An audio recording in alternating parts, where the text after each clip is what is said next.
I just realized, since I didn't close my stream from this morning, we still got the little yapper. He's just here waiting for you guys. Alright, hello my friends, we're back. Back and vibing. Here for the WIP Wednesday.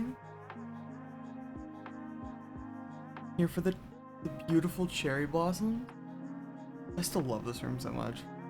I kind of wish there was a better bedspread. Maybe we fuck around with this a little bit. Let me see. Because there's like pink options, but none of them are especially thrilling. I had this on for a while, and I don't like this.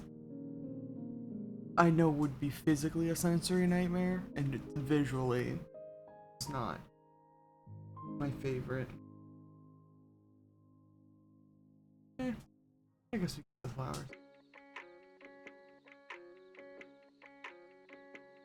Unless we want just straight rainbow. A pop of rainbow amongst the pink. Alas. Let's see.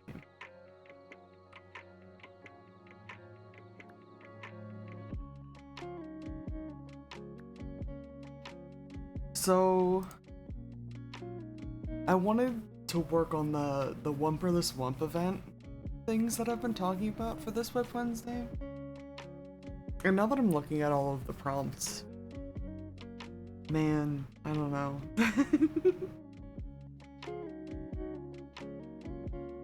I could, no. It's not that I can't do it. I just am intimidated. There's a lot going on. And this is also the first time I'm actually considering, like, posting prompt fill. I don't think I've ever done that before in my life. Which is a whole nother, like, facet of intimidating.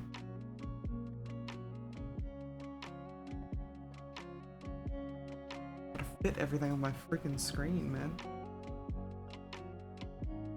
Okay. So just to go over the basis for what this event is. It's at Whumperless Whump Events on Tumblr who's hosting it. And they've created a whole 31-day prompt list that you can fill. And the idea with Whumperless Whump is kind of like multifaceted. Because if you don't know what Whump is, then none of this is going to make sense to you. I've explained it before. We'll explain it again, since we're going to be talking about it this stream. So Whump is a pretty popular genre. I always liken it to like the hurt/comfort tag, but with an emphasis on the hurt. Sometimes you just gotta put your blorbos through a meat grinder and reshape what comes out. I think is the gist. I enjoy reading. I think I've probably written Whump before I knew that it was Whump. You know what I mean?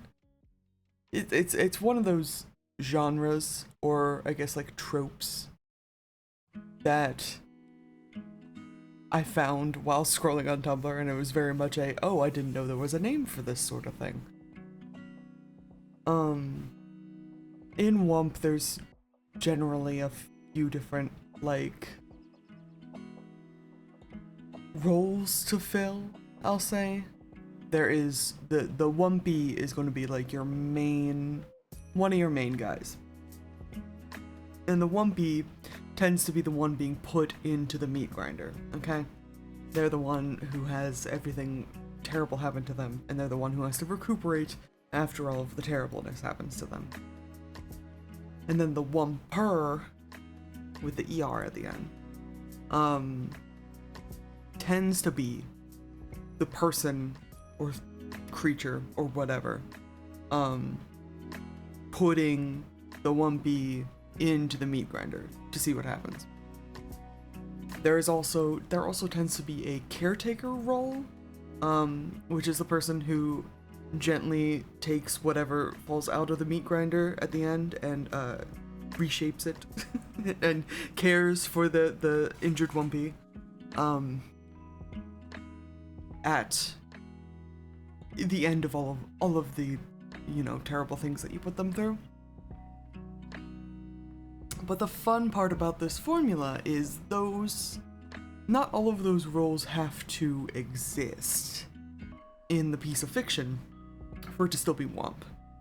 The only role that's really necessary for a piece of Whump fiction, and the more that I say the term Whump, the less it's going to sound like a word, so just bear with me. I too wish that there was a better thing that it was called, but this is what we're working with right now. The only role that technically needs to be filled for a piece of Whump fiction is the role of the Whumpy. You don't have to have a caretaker. There doesn't have to be any getting better, honestly.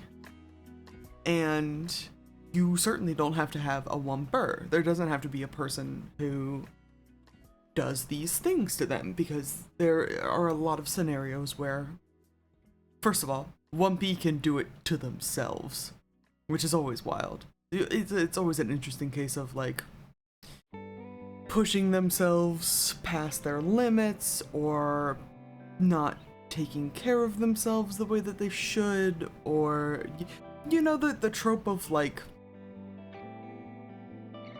there's like a dramatic fight scene and the hero team, like, barely wins, and they're like walking off of the battle scene, and main character like reaches into their jacket and their hand pulls away and there's blood suddenly and they like collapse to the ground. That's kind of like the vibe. That's the big, you know, you didn't look after yourself energy and now we have to patch you up. So the Whumperless Whump prompt list is based around those scenarios that you can have happen where perhaps there isn't an instigator. Perhaps not necessarily that you've done it to yourself, but it could be a natural disaster. It could be, you know, crossfire on a battlefield that, like, you can't pinpoint who shot you, but somebody shot you, you know? Just to put, you know, put some perspective on this, we've got, like, people also really love, they call them sick fix. People really love infections and illness and, like, laid up in bed with a fever. Not necessarily, like, Victorian waif style, more like you're potentially going to die if you keep cooking your brain at 105 degrees Fahrenheit kind of way. There's, a lot of, like, internal sort of dilemmas in this list that I think is interesting. Like, dissociation and, like, panic attacks and, stuff that is going to infirm your character, certainly, but it's not necessarily any one person's fault. It's usually a situational thing. Lack of self-care, sick day, gunshots, overworking, no time to rest, yeah. Training mistake and accidentally hurting someone. Like I said, I said this in one of the streams. The Whump community really loves, like, a forced military operation.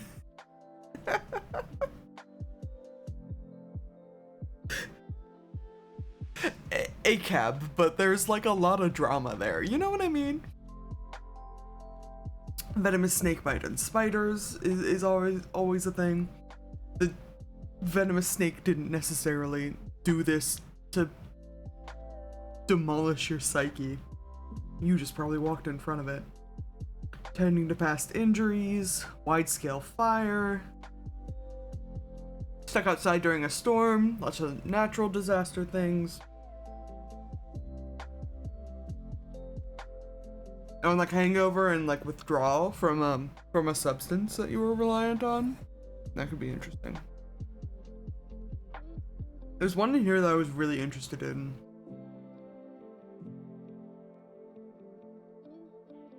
We'll have to see if I can find it again. There's one that was very like Android coded. And I love making a good robot. Or a bad robot, as it were.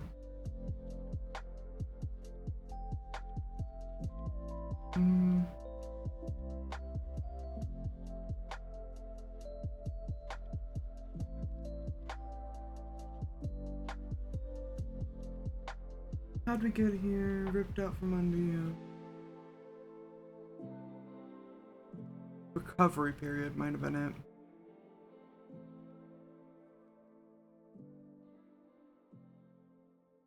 I love a robot Whumpy specifically for like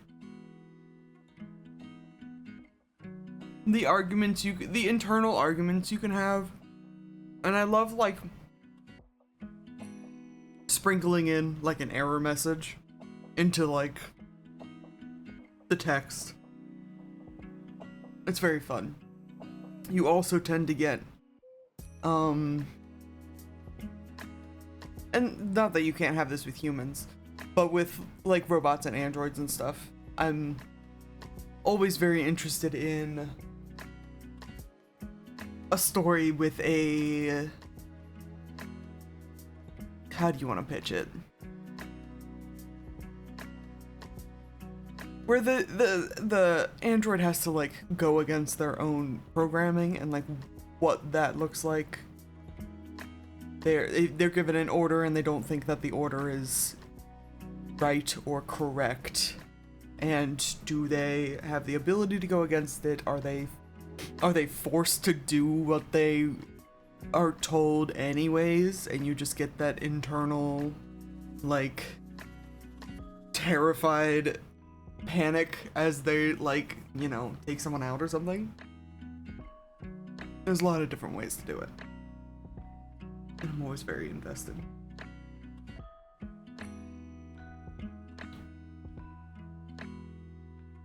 I keep wanting to do these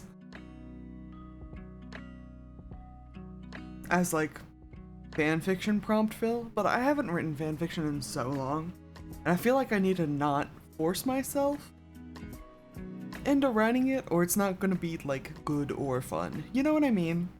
When you're like, feels very like when you're in school and your teacher's like,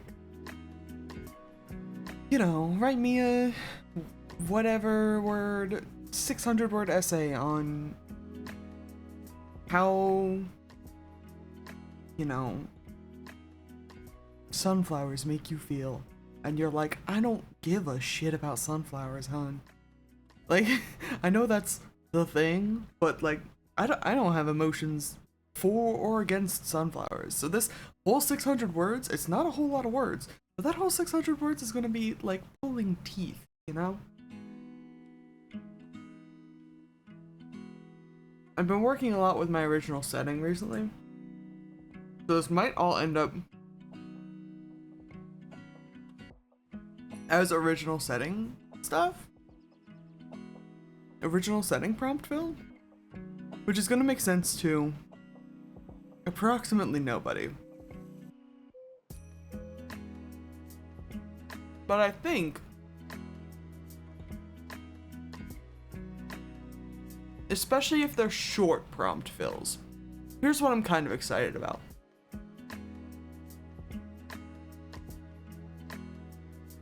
I'm excited about short prompt fills with my original setting, specifically for the potential to not get mired in the details. I feel like I've gone into this before.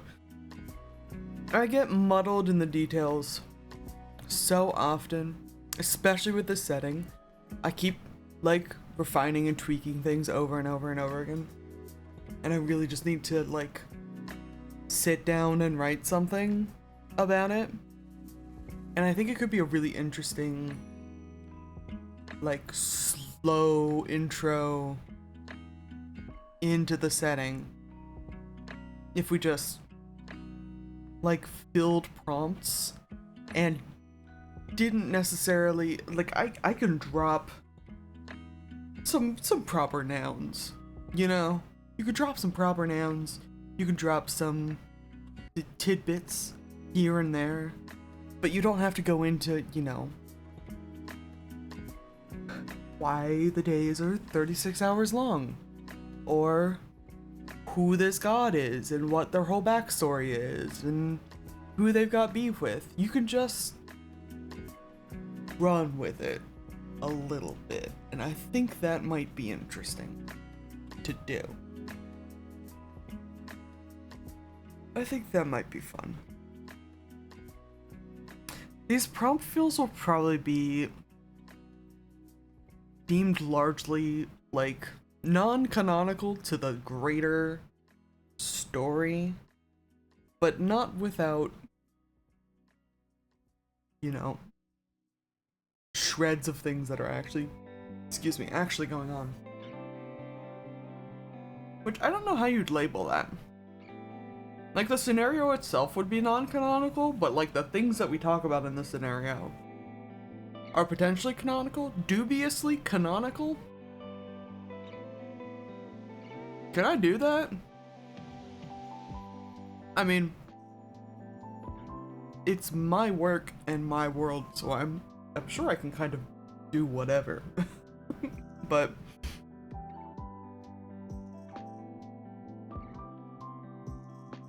I don't know. I always overthink these things too much.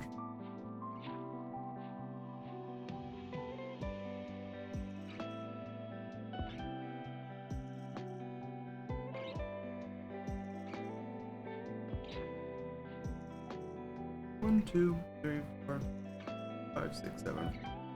Yeah, okay. So there's 38 total prompts here. There's 31 days listed, and then there's a week full of alternative prompts if you find one that you don't like so much. Which I can always appreciate.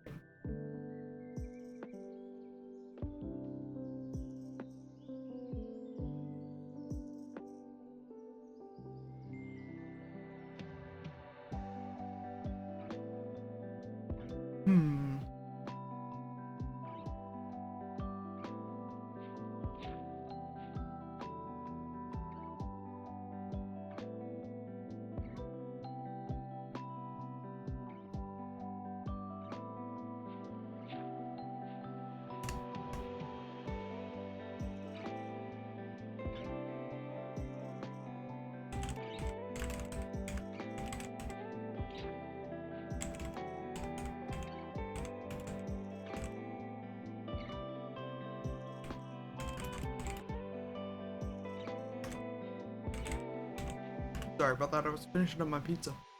Didn't want to be smacking too hard into the mic.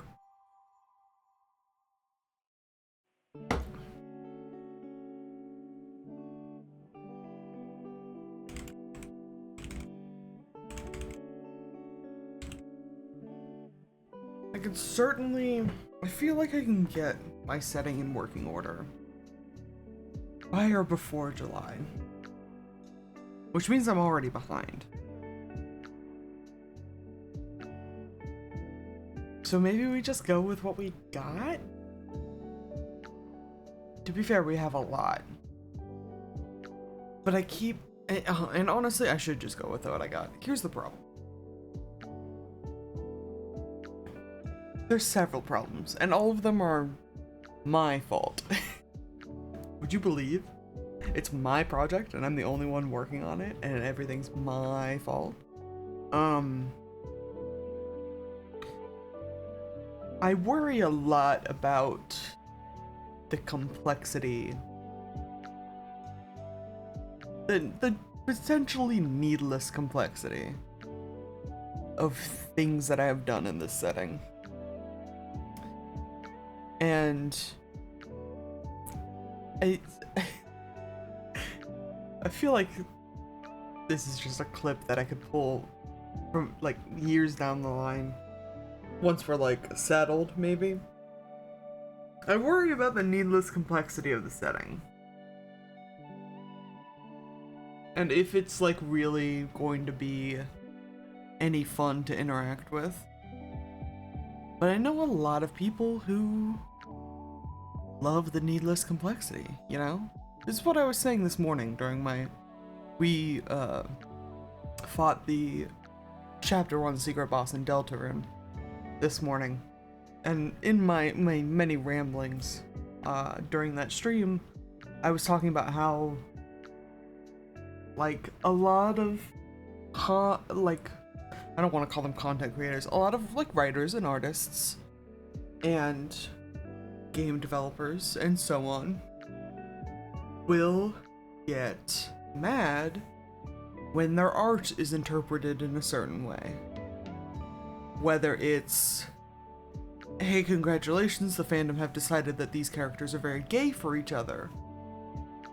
Or it's, we're going to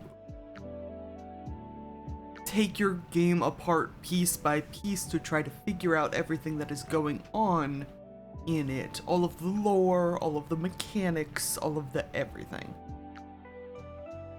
And I don't think people do this out of maliciousness, you know? I think for most of the people, it's like just fun to them, you know? Like, knowing everything about a thing that they're very interested in is the whole game. There's the game that you play while you're sitting at the screen, and then there's the game that you play while you're scrolling the Wikipedia pages. And that's fun and fine, you know? So I try to, I'm not necessarily going to say that I'm making this sort of thing for people who love to overanalyze, but I myself am an overanalyzer. So it's honestly me just making the setting for me by just adding layers and layers and layers of weird nonsense to it. I'm not as interested in just importing like orcs and dwarves and elves into my like pseudo fantasy setting. I'm sort of trying to come up with something new, but still sort of familiar enough for you to understand what I'm going for. It's a hard line to draw. But being able to kinda like come up with this new thing and be like, what is their culture like? How do they interact with the world? How do they interact with each other? You know, that's the fun part for me. I think I could probably not write, and I've considered this, I could probably not write any like actual prose about the story and simply go through and create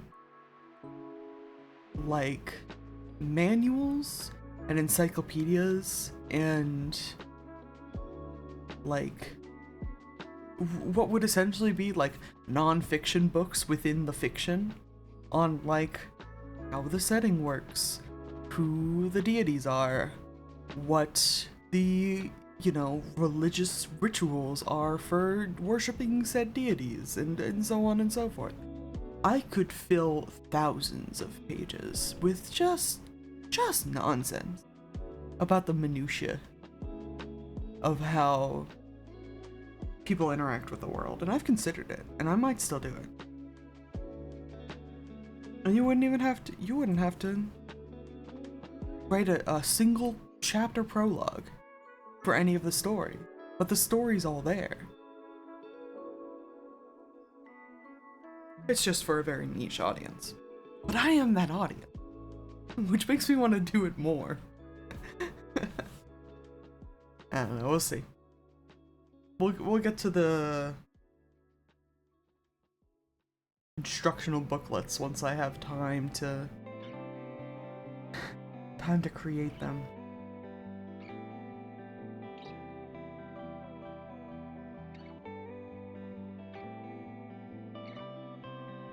But it's definitely in my mind. I think there will definitely be prose to be written. I have a lot of stories to tell. But my brain wants to tell all of them all at once.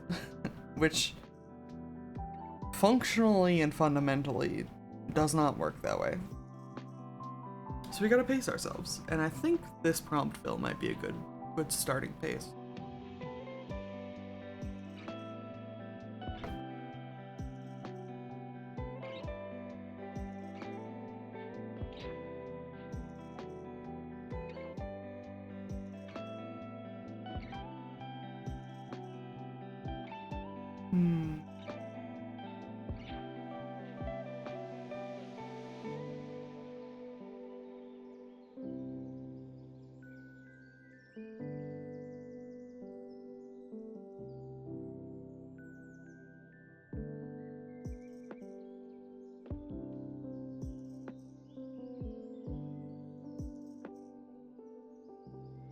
This is just making me want to pivot to working on the setting.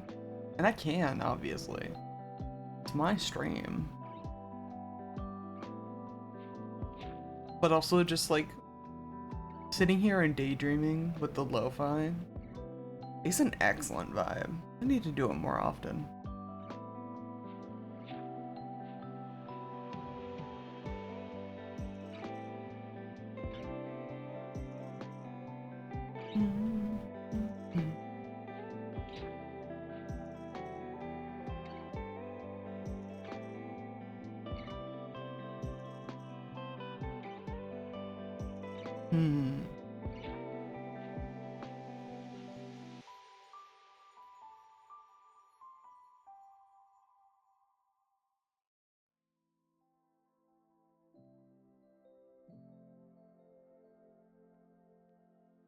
Goodness.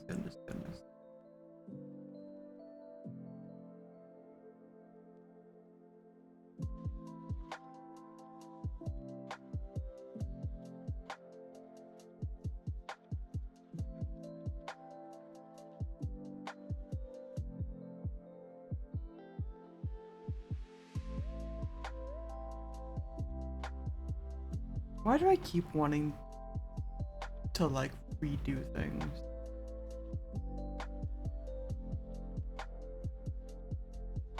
I know why. It's probably because my brain has decided that it's not perfect TM and wants to try again. Just scrap the whole thing and try again. Which is not productive. I'm fortunately at the stage of my life where I don't delete old WIPs, I just kind of archive them. I used to. Oh, I used to. I've written some some dog shit in the day, let me tell you. And everybody has, you know? If you haven't written some dog shit in the day, you're a liar.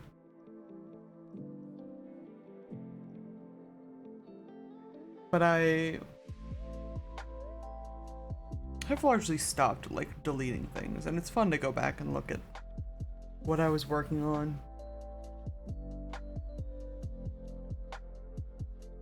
And sort of, I like sort of taking, you know, patches and threads of things and incorporating them into a different work. It tends to happen a lot. Also, I keep staring at this over on the desk, this little shape. I think you could, oh, there it is. This little shape over on the desk. I think it's a pair of scissors, but it definitely looks like bunny ears sticking out of this flower pot. Which is adorable.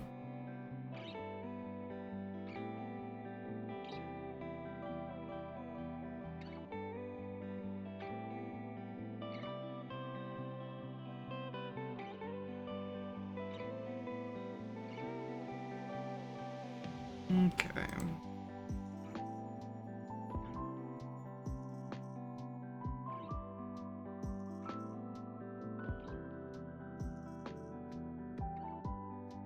boy, oh boy.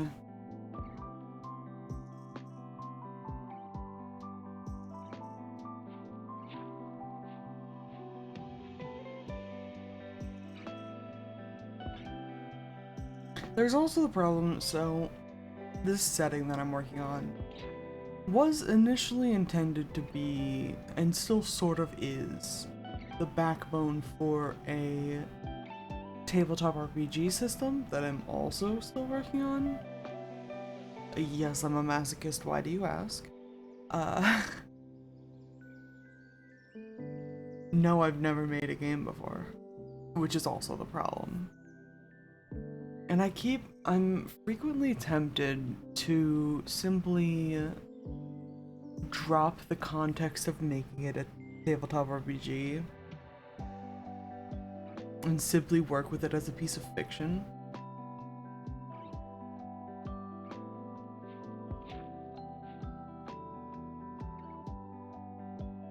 And it's not an option, you know? I feel like pacing myself would probably be a good idea.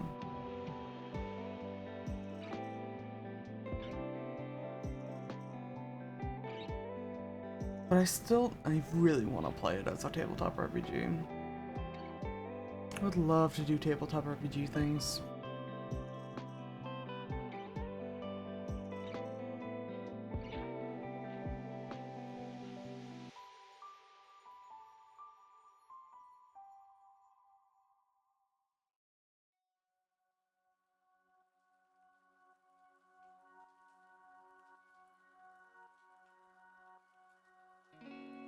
But it's just another layer of attempted perfection is the problem at the end of the day.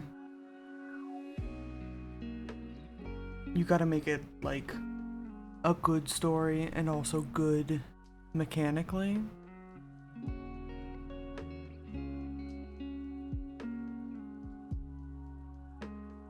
And that's just so hard. I've been so worried about, like, the thought of balancing combat and scaling with level ups and stuff, and I honestly should probably just, like, drop it for now. I'll pick that functionality back up eventually, I think. But it's really getting me nowhere.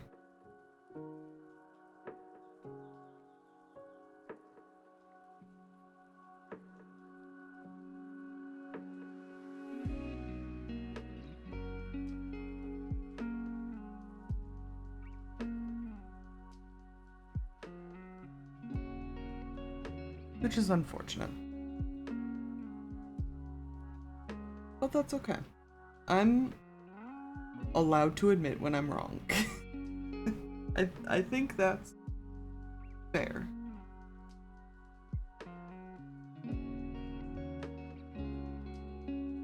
It's just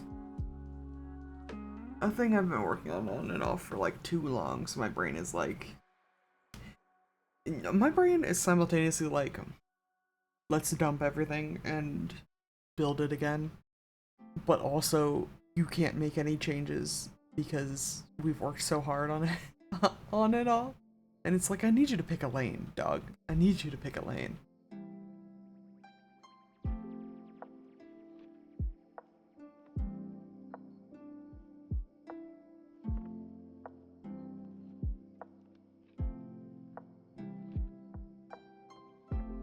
Mm.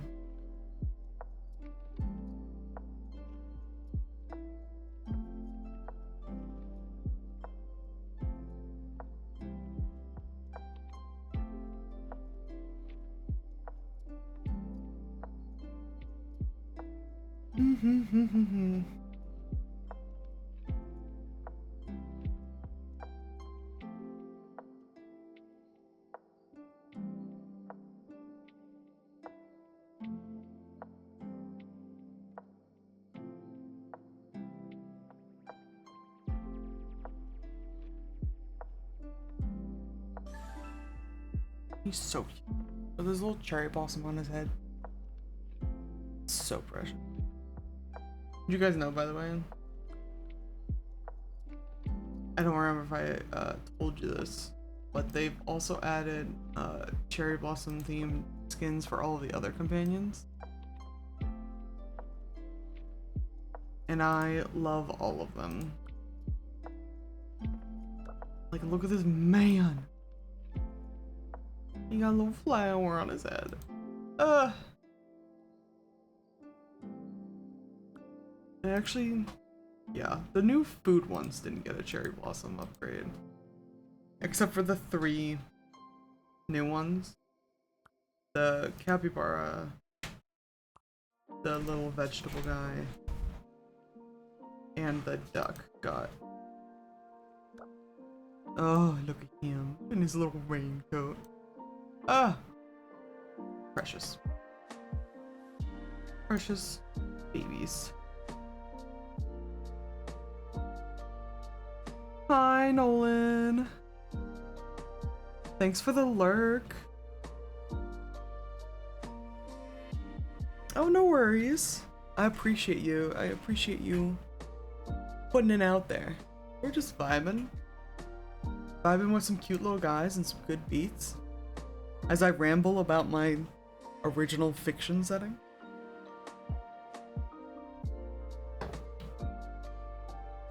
Love it.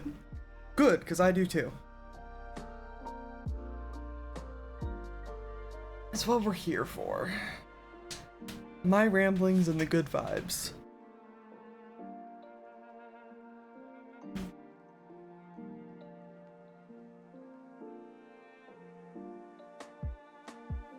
I'm gonna have another candy cane while I talk. While I don't have to juggle a fishing minigame. Oh, these ones are so busted. It's so sad.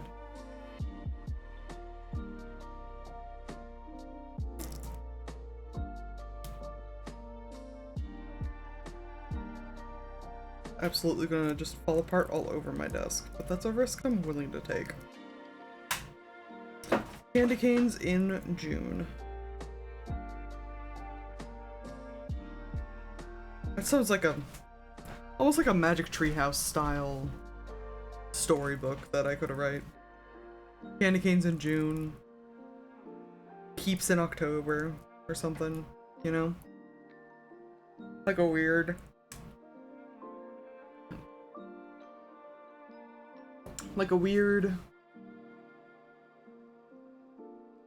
holiday series of some sort.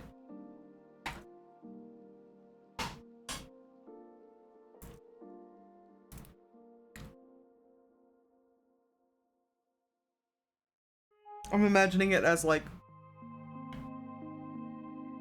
divorced family with like at least 2 kids who don't get to celebrate holidays normally, or maybe like not divorced family, but one of the parents is like in the military or something, so they can't always get back for the holidays, so they just celebrate these holidays whenever they're able to. That would be kind of cute.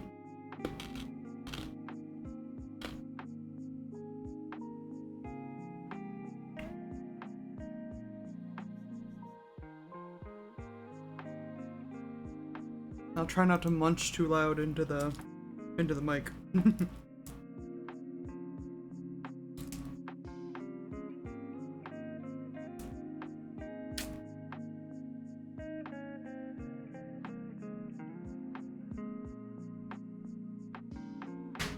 I've also been trying recently to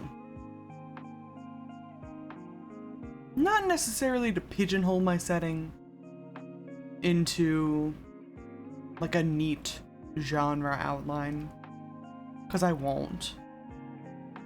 But I've been trying to get it to like more narrow the scope slightly in terms of like I think a lot about like having to pitch this to somebody who might want to read it, and I'm already bad at like summaries and like give me, you know, like 2 sentences about what your thing is about. I could never, not unless they were the worst run-on sentences you've ever seen in your life.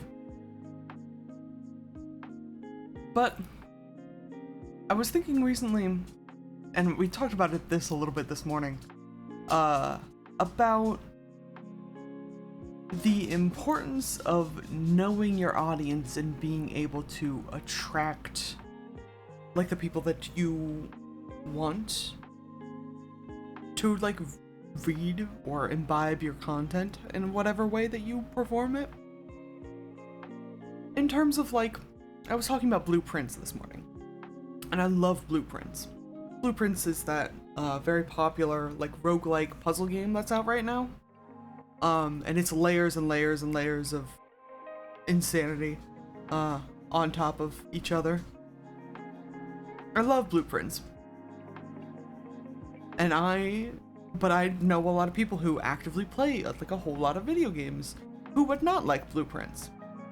If you're not a person who would love to sit in front of a monitor with a notebook and some sort of caffeinated beverage and just take a crack at this puzzle for hours and hours on end, then the game's not for you. And that's fine. Here's a lukewarm take. Not everything is gonna be for you. And that's fine. But I think it's important to know who you're making a thing for. If you're, especially in terms of video games, obviously. But in terms of, like, books and shows and movies even too, like, you gotta know who your audience is gonna be. And a lot of people, this is, you know, basic knowledge, but in terms of, like, baby content creator, I feel like it's not a thing that everybody is consciously aware of, you know?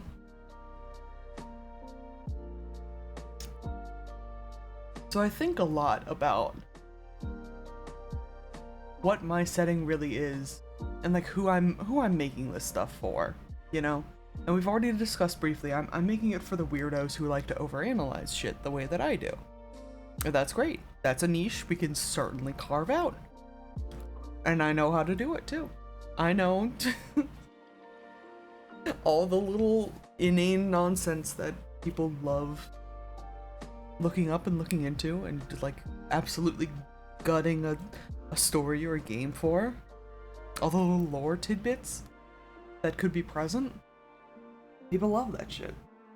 But some people do not. Some people are not into it. Some people don't care about what the bigger lore implications are. Like I was talking about yesterday during our Stardew Valley stream. There was a post on Reddit that was going around a little while ago. From and OP was a person who has played through Deltarune Chapter 1 and 2. No Chapter 3 spoilers in chat. I will find you if you do. And block you forever.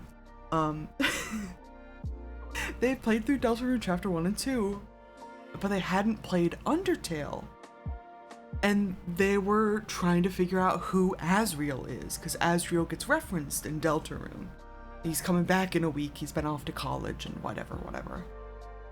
And I was sitting there like, man, do you have some revelations that are gonna happen to you? Like, first of all, the thought of playing Undertale again for the first time, man, I wish that were me. Man, I wish that could be me. I love that game so much. But also, like,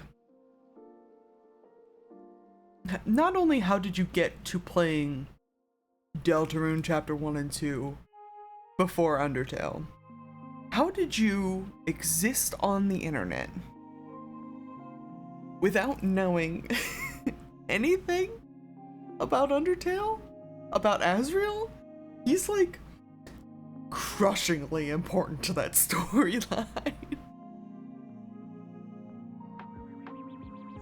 So there's some people who are always going to be into, you know, going at your lore with a fine-tooth comb, but there's also some people who are just here for the big picture. And I gotta...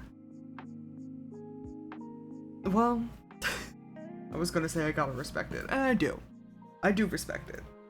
I think there is ostensibly no wrong way to interact with a piece of media. But I have seen some pretty close attempts.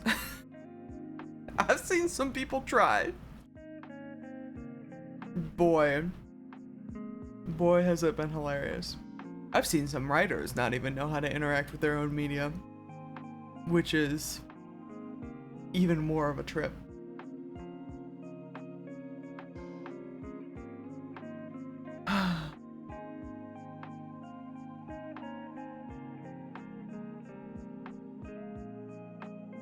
So I feel like I have to narrow a little bit. If not in terms of like scope, in terms, I want to narrow in terms of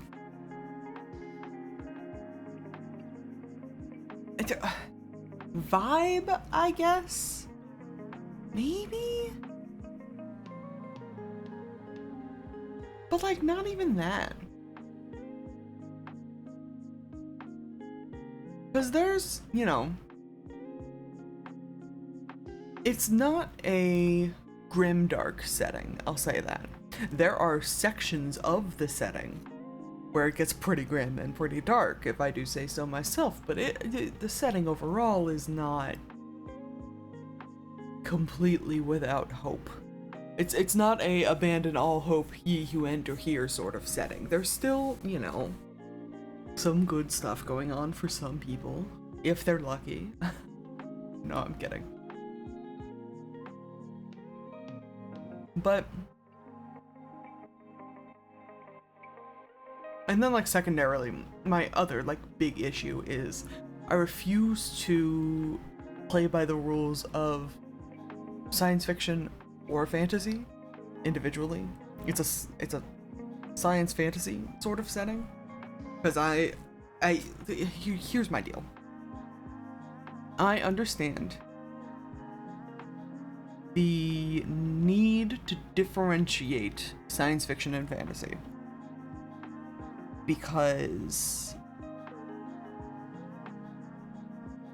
primarily because there are certain tropes associated with science fiction and there's certain tropes associated with fantasy, and they have some overlap, sure, but they're still sort of like two different status quos going on, I think.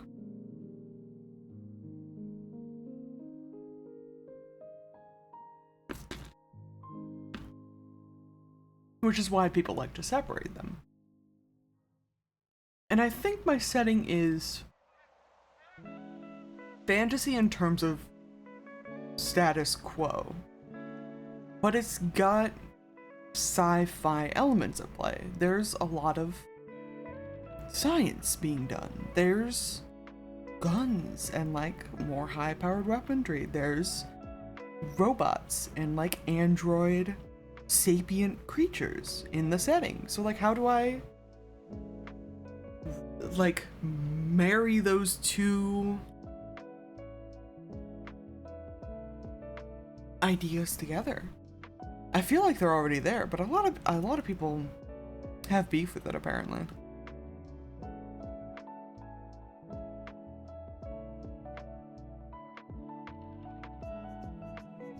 I guess it probably shouldn't surprise you guys that the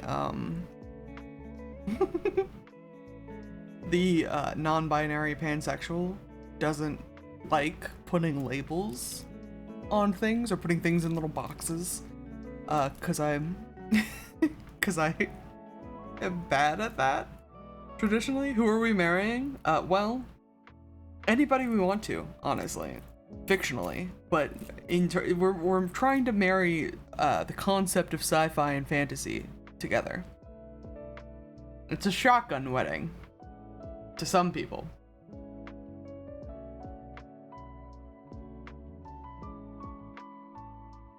And I do know why. But like, again, I don't have the hang-ups of trying to keep things in little boxes. Which I think is sort of why this is so difficult for me.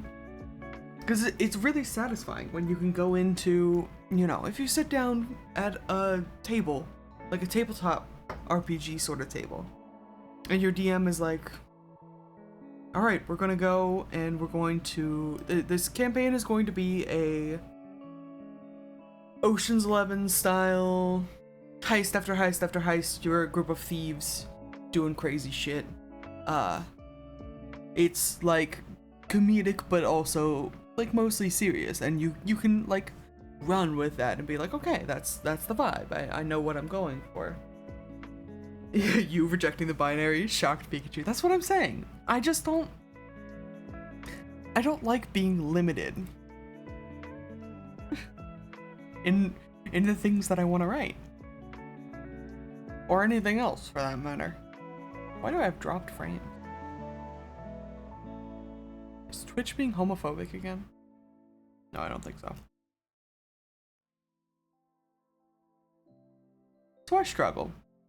And I think what is eventually going to happen is, like, I can label specific stories as being,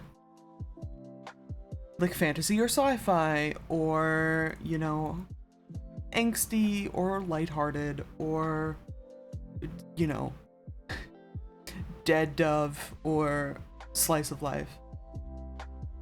We're dropping more frames. That's fine. Honestly, this stream's probably the stream to drop frames on.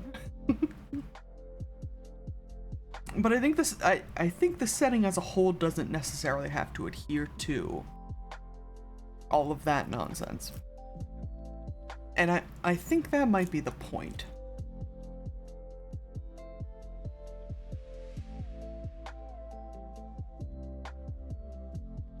Because this setting is already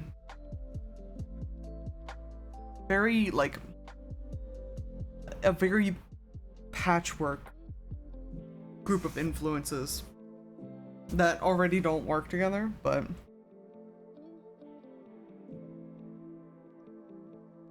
you've never watched Arrested Development, have you? I've seen that clip. I've seen GIFs and also the clip. When he opens the bag and he goes, I don't know what I expected.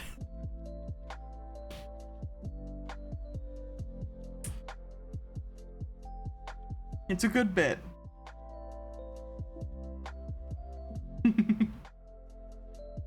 That guy, I don't know who the actor is, but his, like, resting bitch face, like, look straight down the barrel of the camera thing, I understand why that, you know, sitcom or whatever is so popular.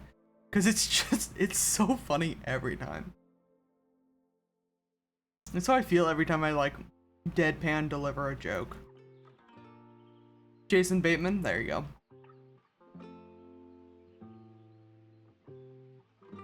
I'm glad you know things, because I don't know anything. That role is called, get this, the straight man. A straight man? No!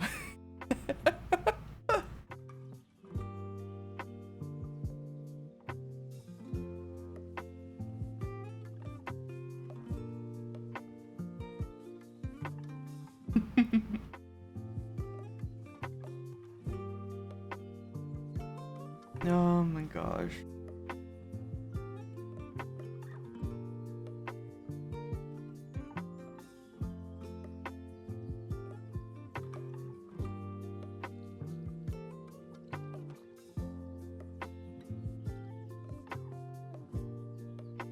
I don't know. I like complexity and nuance in my stories, which I feel is a dying art at this point.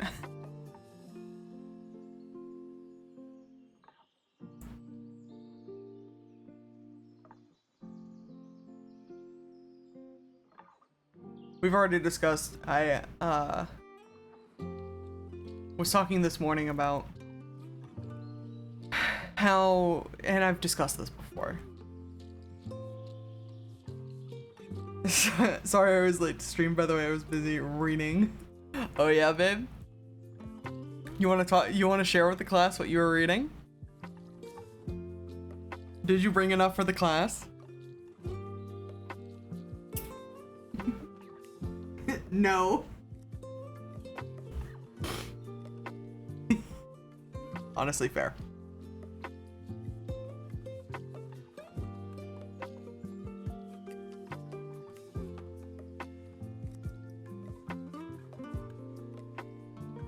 don't know. I think you can write a complex and nuanced narrative if you're not afraid of people completely misunderstanding your complex and nuanced narrative. These are my florbos to read about. Honestly valid. Because I was talking this morning about my love of like weird niche content while I was playing Deltarune. And I was talking about how once you release your work to be read by the public, it's like technically no longer yours now. You can't really control how people interact with and interpret your media. And I was qualifying this by saying that I have written some awful people into this setting specifically. And I know Bifo knows what I'm talking about. And because I've had conversations with her before of like, what am I gonna do when I release this piece of fiction and this character who has done terrible things to the main character, who's done terrible things to innocent NPCs, who's done terrible things to other antagonists, what am I gonna do when this character hits the light and somebody creates a, I'll hazard to say, 60+ minute this character apology video. This character did nothing wrong dossier. And I'm like you're allowed to be wrong. I simply cannot. I can give you all of the resources to let you know that he is in fact very wrong, but I can't tell you how to feel. You can believe whatever you want to believe, you know?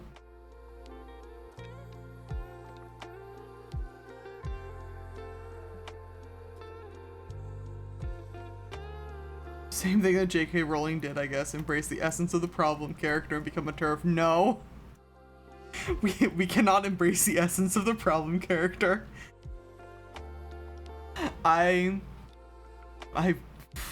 First of all, I could never. Second of all, oh boy. But no, like, I think a lot of people are scared to write nuanced and or just like genuinely awful people in fiction nowadays, because a lot of other people on the internet are like, you wrote these things so you must believe that they are okay to do, and it's like, nope, that's not how fiction works, buddy.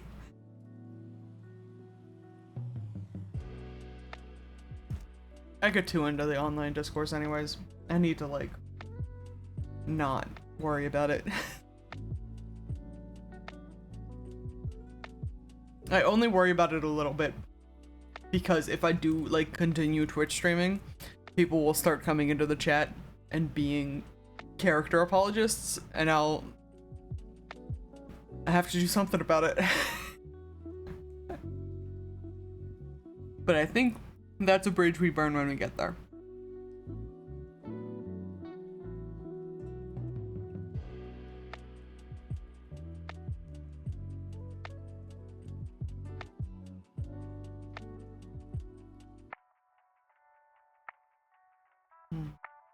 Ooh, let's switch positions. Now that we're like an hour in, where do we want to go? Bay window? Get a good look at those cherry blossoms? Hell yeah. We can even actually give me, I guess it is still afternoon, isn't it? I like the evening lighting. Ooh yeah.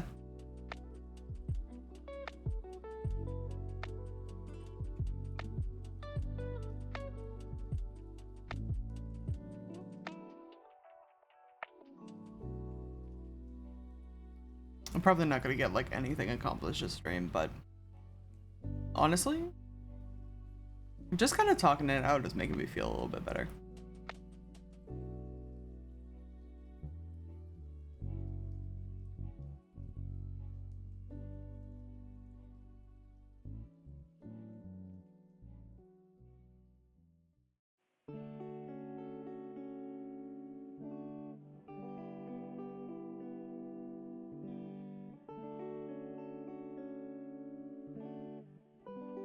Could always power up like a my drawing program and work on that a little bit. I keep meaning to, I don't remember if I've mentioned this on stream. I want to do a new like PNG tuber and overlay, but I haven't had the bandwidth to work on it yet. Because it's like more complex, and my ideas in my brain are more complex than like anything I've done yet. And my brain also doesn't do well with complex art. Because I do, you know, you open the blank canvas and I draw like 2 lines on it, and my brain goes, those lines look like shit, delete everything. And I'm like, you gotta, homie. You know, art takes like hours and hours and days to do, right? Like, you don't, it doesn't need to be perfect out the bat.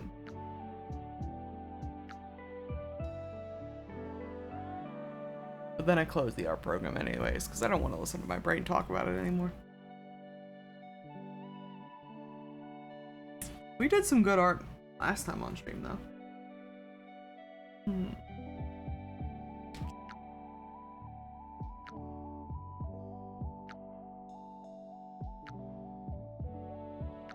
I'm tempted. But if I do art, I'll have to put my candy cane down. Maybe next Wednesday. This Wednesday I want to keep talking about writing. Because that's simply my favorite thing.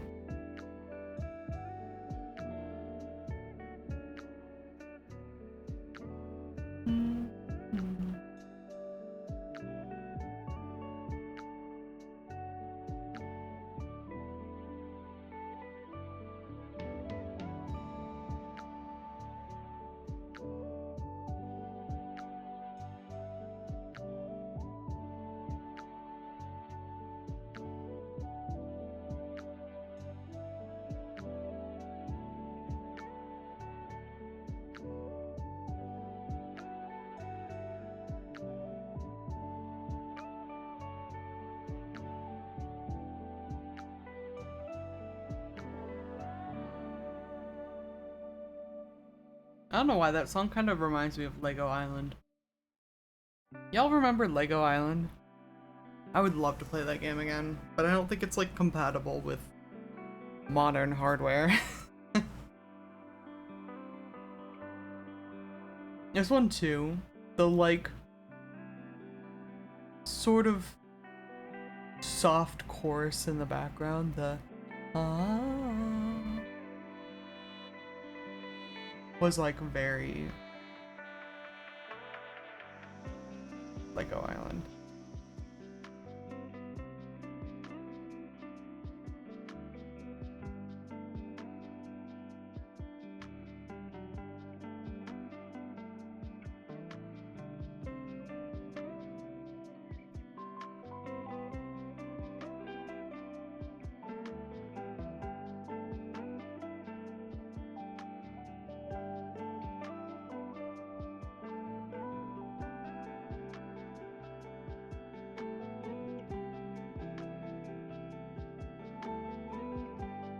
I'm so distracted right now. I'll be honest, my friends. I woke up like an hour before stream. And was like, yes, we need to provide the vibes this evening. And I knew sort of what I was gonna work on, because I've been talking about this Whump prompt list for like the whole week. But now that I'm here, I don't know.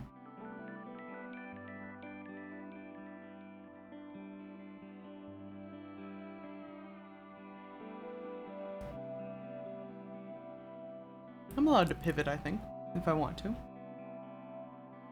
It's my stream, and I'll pivot if I want to.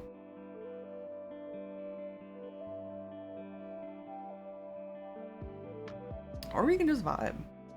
I also, you know, I like trying to be productive during these WIP Wednesdays, because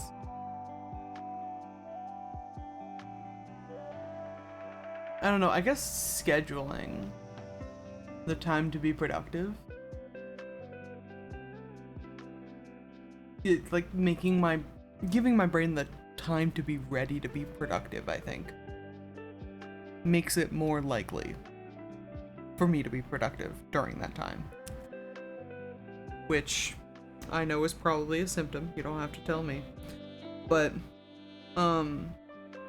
sometimes you can't always be at 100%, you know? And I think that's fine. Well, part of my brain thinks that's fine. The other part of my brain will not stop endlessly giving me shit about it. But fuck that part of my brain, honestly.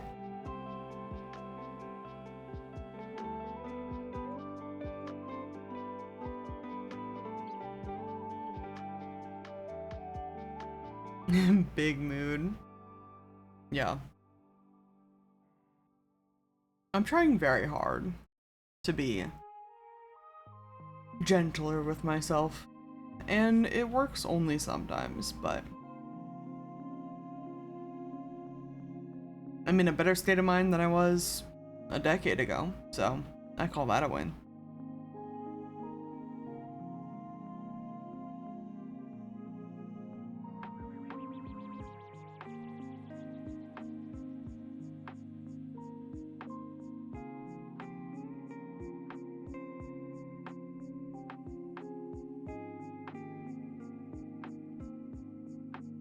And I think a lot of people are like, you know, brainstorming about your stories doesn't count. You have to get it down on paper. And to some effect, that is correct. But also, like, first of all, brainstorming about your stories is half the fun. You can't, like, deny yourself the simple pleasures of, like, thinking about your blorbos. To go and, like, throw words on a paper. Sometimes that's not tactical, and sometimes it's not what you want to do. I struggle a lot with, like,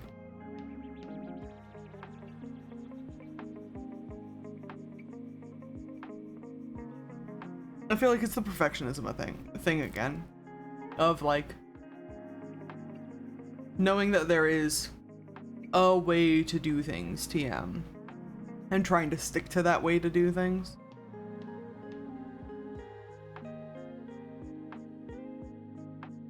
But if you stick to the way to do things, TM, too hard, then you just stop doing the things altogether, you know? And that's not what I want to do. That's not what we're here for.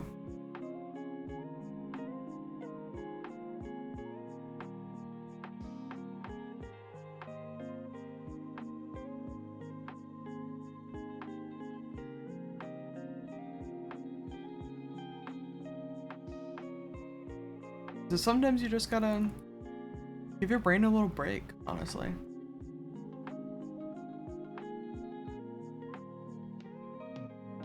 Or let your brain think about something else it wants to do. I keep talking about game dev in these streams, and one of these days I'm actually gonna open, like, Blender and Godot and fucking churn something out. Or I guess, I don't know, maybe Blender? I'm really interested in learning Blender. I feel like my brain works better. I don't know. I've narrowed it down a little bit. I'm narrowing down my troubles with, like, doing art. And I think I have problems on multiple fronts, and most of them are perfectionism. Perfectionism that led to me not practicing or doing art for a very long time, so now I'm, like, back to baby art reflexes. But also, for my whole life, I feel like I've been better at, or, like, had more fun with art when it was three-dimensional. When I had something physical to, like, work with and affect, like kind of a from the ground up process, you know? I did a lot of, we did some like pottery and like working with clay in school, but there was also, I really enjoyed like mixed media projects. Like I remember specifically, and there's a story about this. We did a lot of like paper mache, and there was a project that I remember specifically from like literally elementary school, I think, that I really liked. That was just like cardboard. You cut out like layers of cardboard and you layer it into the shape of like a mask. It was a very like, unfortunately, like tribal looking thing, but you know, I was in elementary school and it was fun. You layer cardboard and then you like glue like beans and legumes onto it for like color. And we got to like add straw for the hair or whatever, or like raffia or something. And I think my parents still have that. I think my mom still has that mask, and I know she still has that mask because she hung it in the house one day. So we, like, my parents' house has like a security system, right? And it's got one of those panels on the wall that you have to walk in and do the thing, and the alarm shuts off so that you don't get the cops called on you every time you come home. It's behind a door in like a separate room though, so if you're like walking through the front door, you have to like, you know, go into a different room. And my mom hung the mask over the keypad in that separate room, so I'm pretty sure Ace walked home one day and opened the door and in the darkness saw the mask hanging above the pad and like literally screamed about it. I had to call my mom and be like, hey, what the fuck? God, I remember that call. It was so funny. I don't think I was home at the time for some reason. That might have been when I was in college. But boy, they told me about it. But I don't know. I love physical media. So I really like 3D modeling in concept. But it's also just like a whole different thing that I'm so not well versed in. You should show pics of your son sometime. I will show pics of my son eventually. Pics of my son on stream.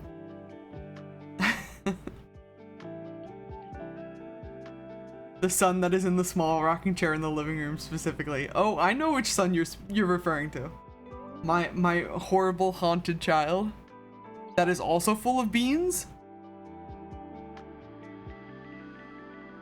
I did him in like elementary school too.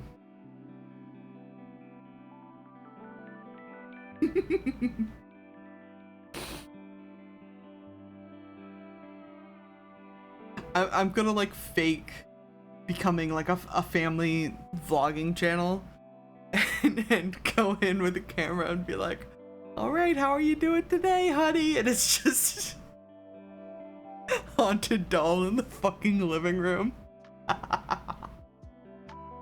God.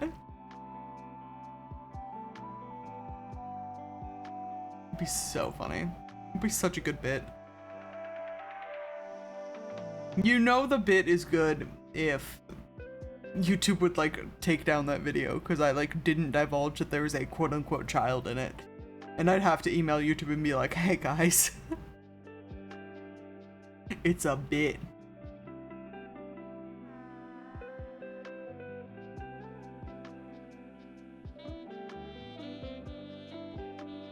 It's my son's favorite spot in the house. I love that we're able to monitor what he's watching. Yes, exactly.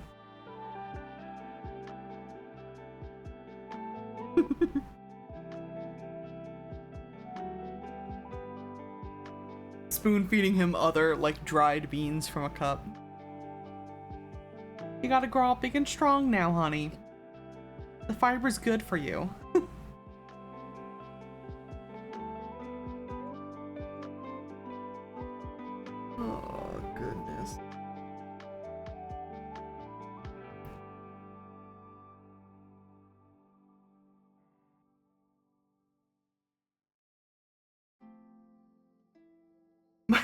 loves HelloFresh. Use code Haunted Doll at checkout.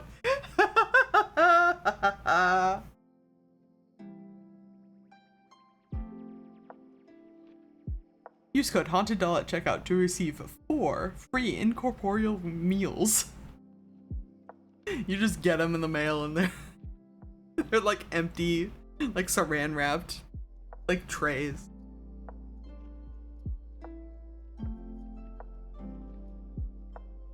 Oh God.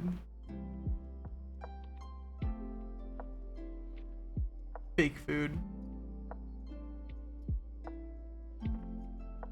Oh my God, it's like fake, like baby play food. Like the plastic, like turkey leg and stuff.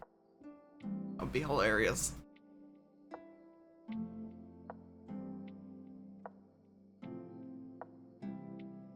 For April Fools at the daycare, we used to put fake food on the kids' plates. Oh no. That is adorable.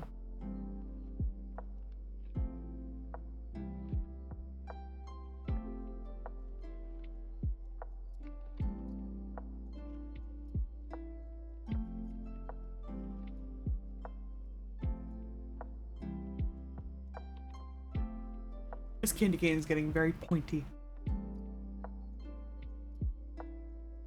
One little boy just glared at me and growled. He is so hungry. He got so mad. Oh no. He got hangry.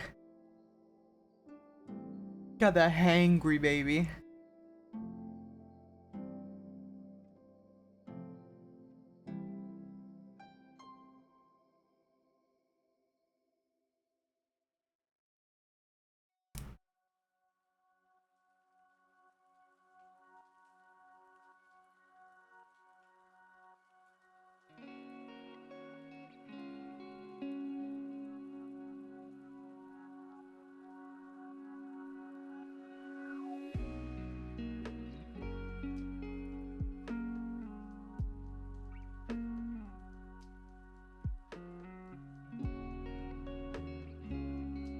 I don't even remember what we were going on about. 3D art in Blender. Really like Blender in concept, but I feel like I really need to get to know the program first before I like delve into making something. But also, that's what I do every time, and then I never end up making anything. Yeah, you mentioned ceramics briefly. Love ceramics. Loved working with clay.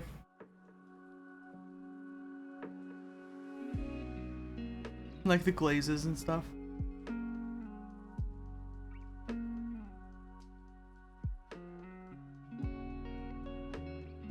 Oh, that's right. I was talking about making a game, and I talked about bringing out Blender and Godot, and then my brain was like, well, you could use, you know, one of the other art products you have.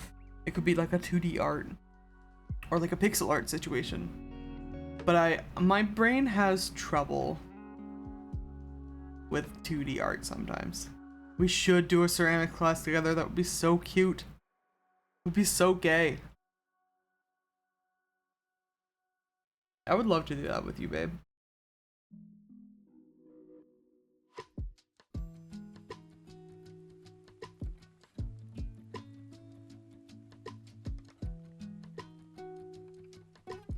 I also have, so here's my problem I think with 3D art.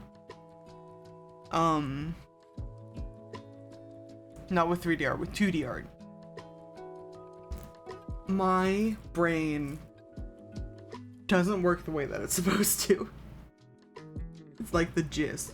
But I have partial to potentially complete aphantasia, which means if you're unfamiliar with this phenomena, because it's fucking wild, it essentially means that I don't usually see things in my brain. Like if you're told to, the test tends to be, if you're told to visualize an apple, or like think of an apple, and then there's like a sliding scale from like, yes, I can see the apple, I can see, you know, the table that it's sitting on, and the room that it's in the like full high def 4K to like the mid range is like I can, you know, my brain can concoct like features of an apple, or like I can see an apple like in a void, or I can see an apple but it's like sort of like gray and blobbish.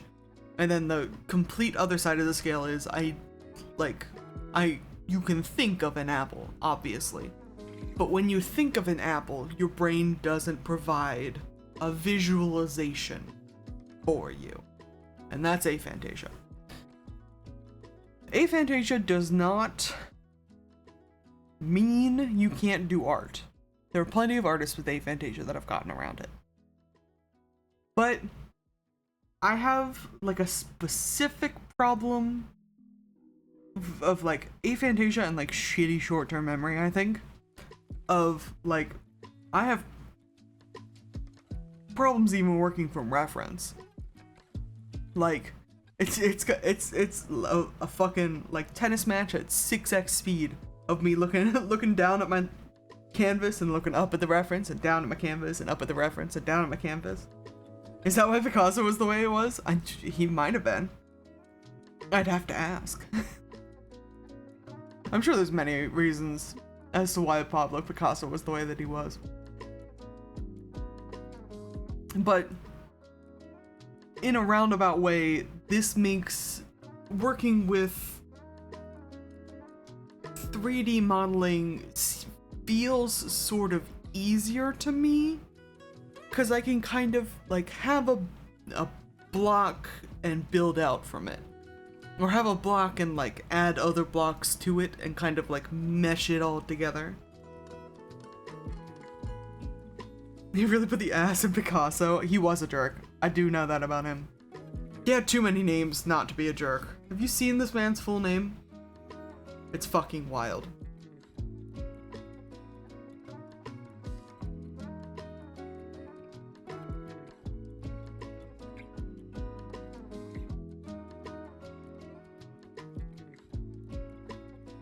Anyways, I really want to get into Blender. Pedro Pascal also has many names. Pedro Pascal cannot possibly have as many names as Pablo Picasso. Now I gotta look it up.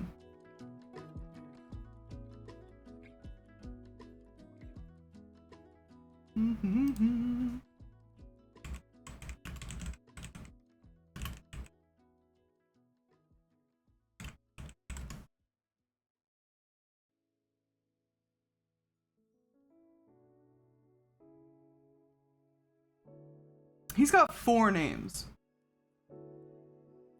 Jose Pedro, and I'm gonna fuck this up. Balmaceda? Pascal? That's nothing near Pablo Picasso. Billie Eilish has a bunch of names and one of them is Pirate? What the fuck are you talking about?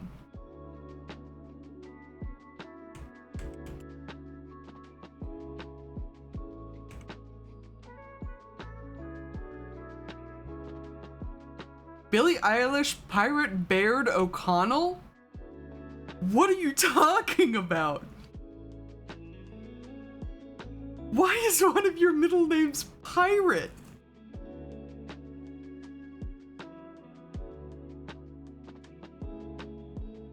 My god, she's younger than me?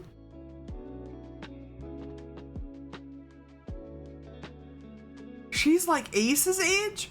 Fuck, man. She was born December 18th, 2001 in Los Angeles, California. She's 23 years old.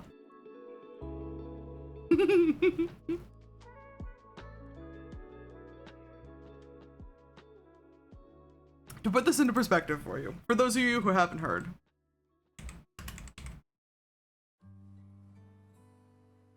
Was she named after Pirates of the Caribbean? God, I hope so.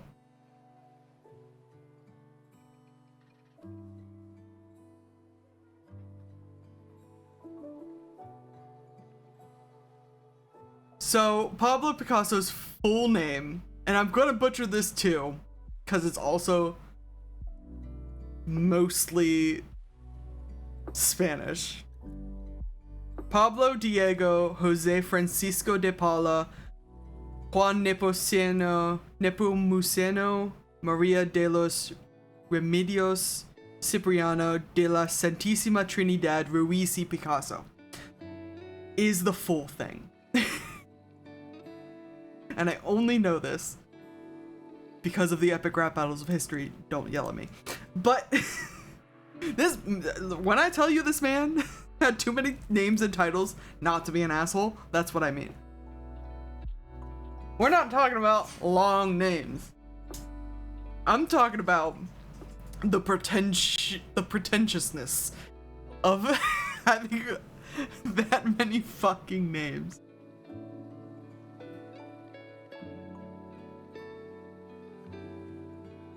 Maybe when I get my name legally changed, I should just add like 17 extra words to it. How would you feel about that? Please refer to me by my full title. I feel like, here's the thing. I'd love a concept, I love a name concept that's like, you know how like Tabaxi in D&D 5th edition have like those elegant kind of names, like the one that I remember, I have a Tabaxi named Memory of the River, and they have like a kind of, you know, a flow to them, and then they have like a nickname. People might think you're one of Elon's kids. No, I'm worried about something much worse. I would love a long flowy name of like many words, plume of smoke, second chance, etc. Yeah. But I'm very white, and in our reality, that sort of naming convention is not mine to commandeer. So, we will not be doing that. As fun as it would be. As fun as it would be to have a crazy long name like a fucking Game of Thrones character. I don't know if I could legally make that my name. I could do like titles. Like what's the Billy Irish Pirate Johnson DeVille or whatever the fuck is also white. That is true. But it's Billie Eilish. So like I can excuse Billie Eilish because it's Billie Eilish, because but if Billie Eilish wasn't Billie Eilish and someone found out her middle name was Pirate, people would call it weird. I feel like my legal name couldn't be something like that, but I do like a line of titles a la I'm thinking specifically of like a Game of Thrones reference, but I don't know Game of Thrones enough to even remember the character. Is it Cersei or Daenerys that has like a crazy long like introductory title? Unbent, unsullied, and so on and so forth. Brittany's gonna know it if she knows it, because she's the one who's actually throned a game. Daenerys Targaryen's Mother of Dragons, Stormborn, etc., etc. Yes, that one. I like a title. I like a title, but it doesn't necessarily have to be like my full name.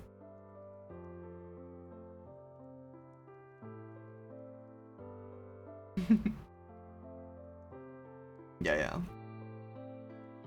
I love giving characters complicated names and titles and shit.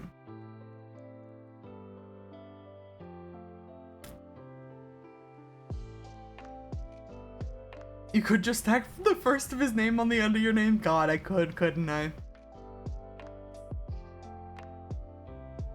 That might give me, that might go to my head a little bit. And I also feel like at this point, in the social media landscape, in terms of the things that I connect with, if I have too many names in a row, that aren't like a memory of the river plume of smoke situation, then it's just Percy critical role. And then I'm biting his whole shtick. Haley Lauren, thank you so much for the follow. Welcome in. We're talking about crazy names because I've gotten completely off track, but that's fine.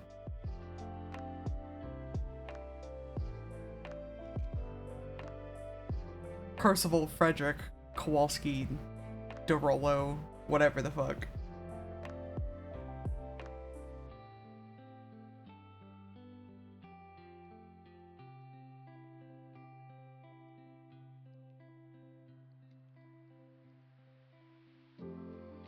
You'll love to see it.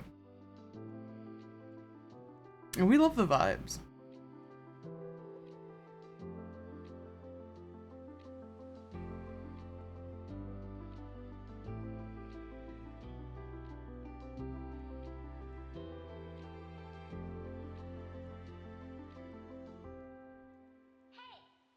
Von Musil-Kowalski, yeah.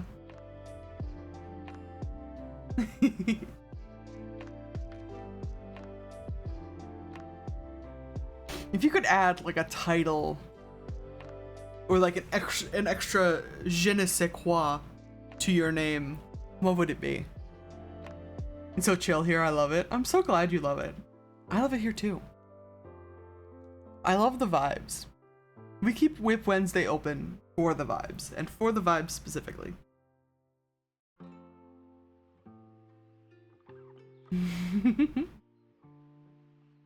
Oh, the cute little cat gif.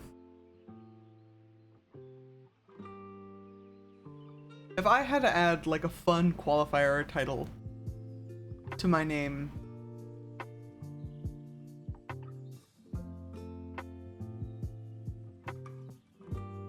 or you could do like a like a mafia member and be like first name, nickname, last name. Big cheese. My sweet cheese. My good time boy. You don't want to do that? I know I don't want to do that. I'm like fractionally Italian though.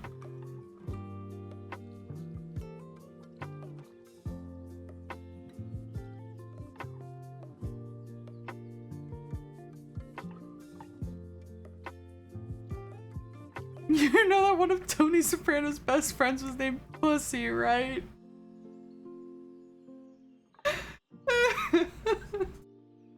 I did not know that. We're learning things tonight in this chat. What?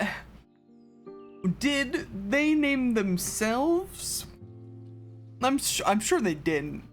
They probably got named Pussy, right? Do I have to look this up now too? Is this just a Google an episode?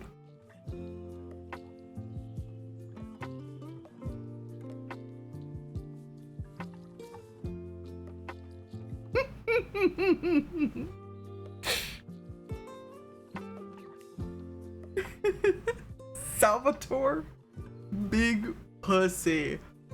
Wow. Now I gotta know who this guy is.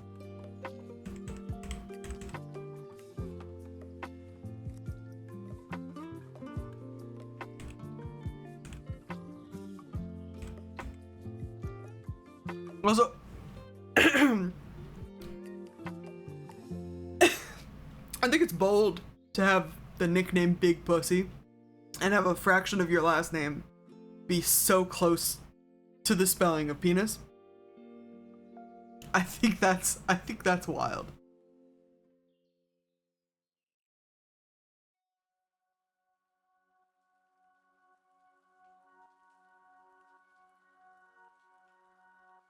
Started out as a cat burglar and was affectionately known as Big Pussy.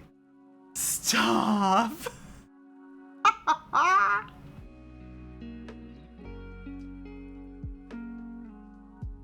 Well, look. They can't all be winners, okay?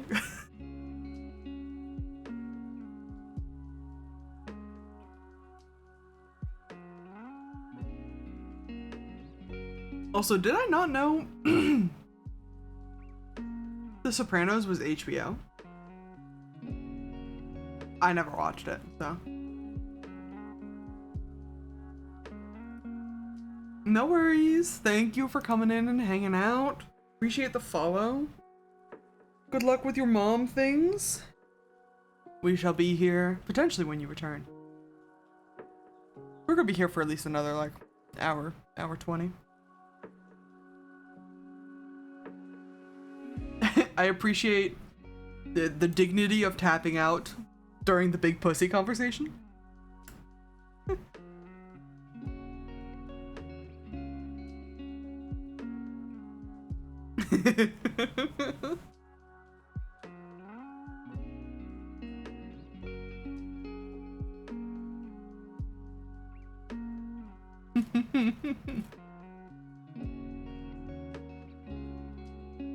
My kids here, I gotta not have them hear this. Honestly, so valid.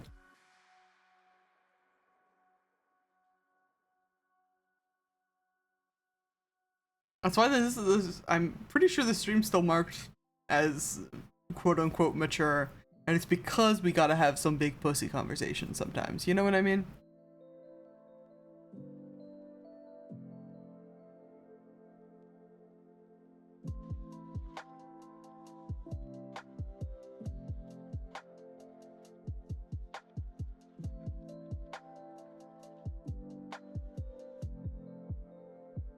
I'd probably just like legally change my name to the cute mispronunciation my nibblings say. I think that would be cute.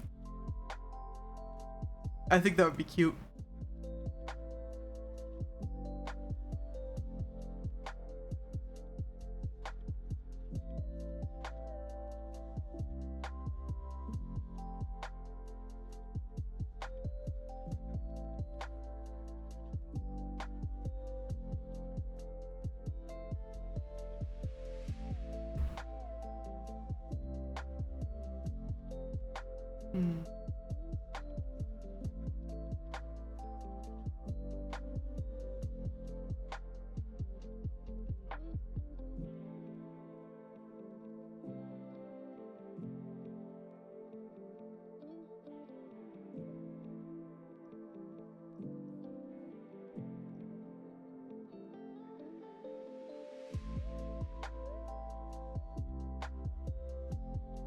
Oh, I forgot. It's the, like, there was a live stream or something happening.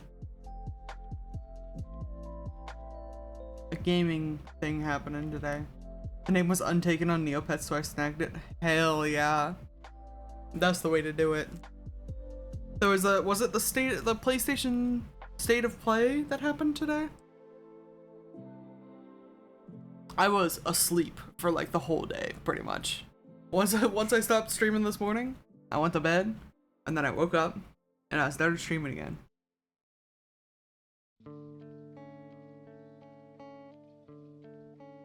So I have no idea what was on the State of Play. It honestly doesn't super matter to me right now, but...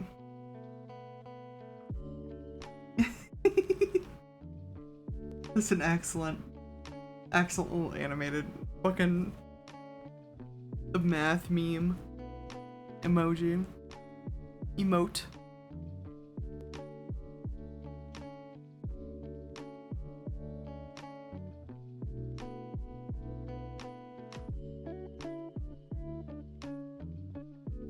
You do have the best emotes.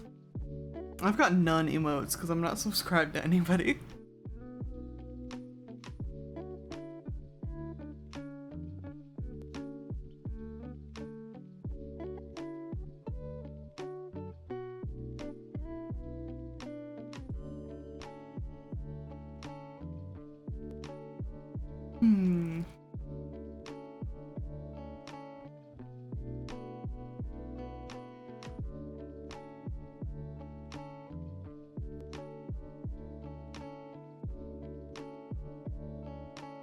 I love this little shark.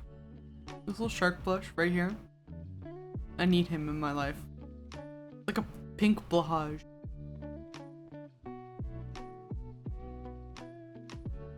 the biggest, greatest emotes. Some people are saying They've never before seen record-breaking emotes. Oh my god.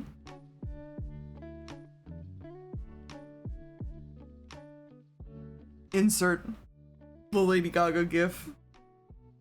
Astounding, life-changing. Oh my god. Oh, you've even got a bongo cat. Oh my god. You've got so many. Hell yeah. I love all of that.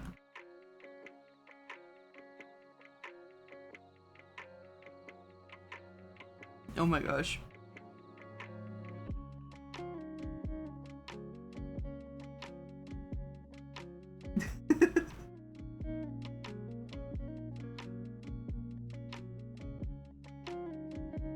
That one is cursed and I love it. That is very cursed. What is that a nose? I have to ask. What are we schwanging here?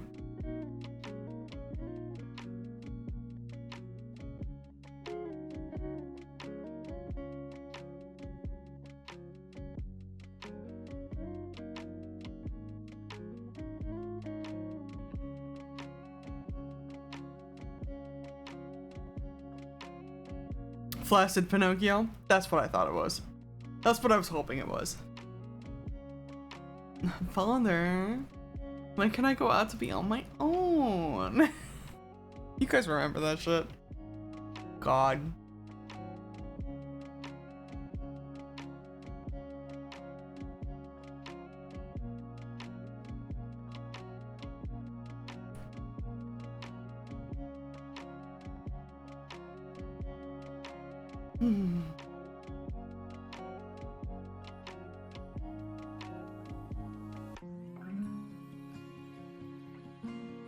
Ooh. Oh my god.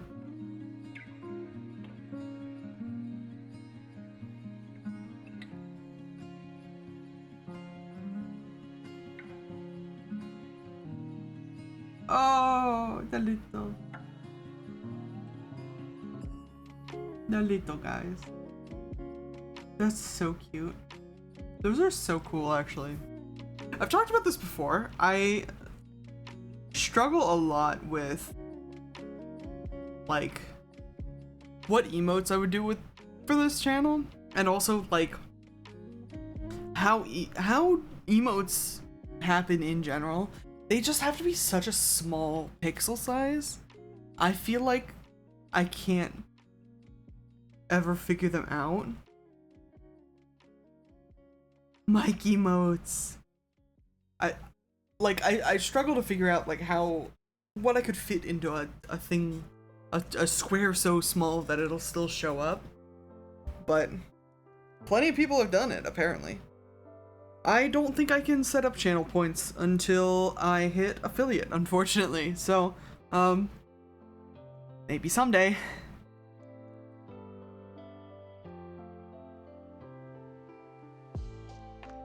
That's what I'm saying. Big wah energy.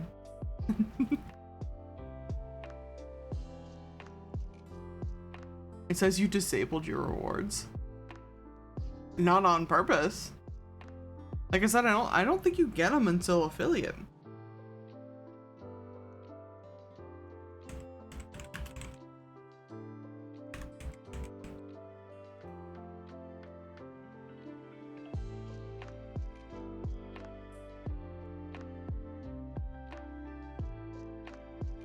Channel point.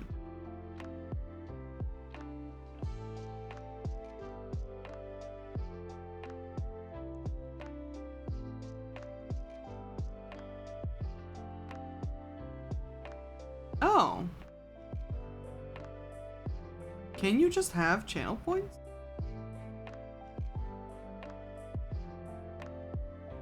Ah, I see.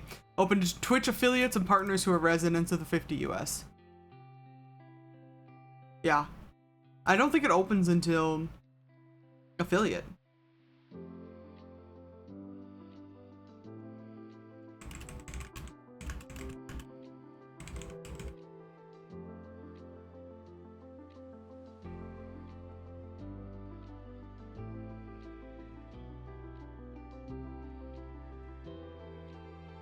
Yeah.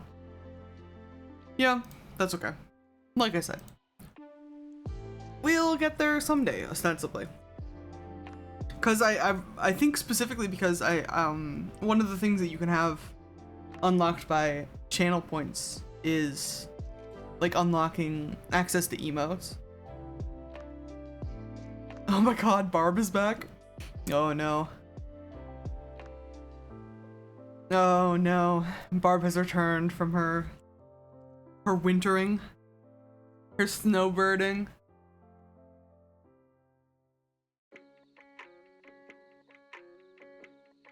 God. I'm not ready to see her again on a regular basis.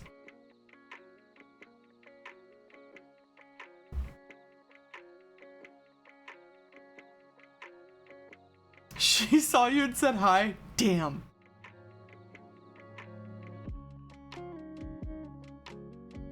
I'm so happy you survived the encounter.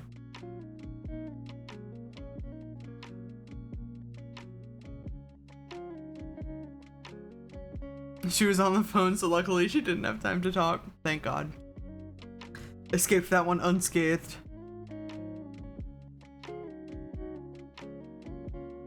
But I'm sure she's gonna fucking question you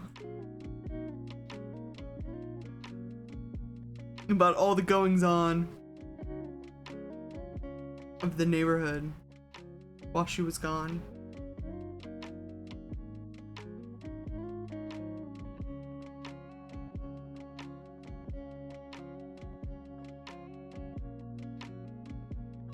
I'm not looking forward to it. I wouldn't either. I'm not looking forward to it either.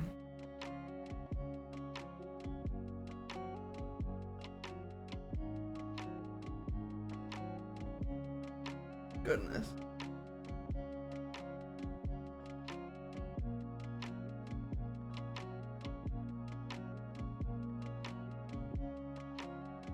I kind of wish we had more fun neighbors, but also, like, I don't currently socialize with the neighbors, so I don't think I would know if we had fun neighbors, you know? You might have to take Mikey outside from now till, like, November. I'll do my best, darling. I'll do my best.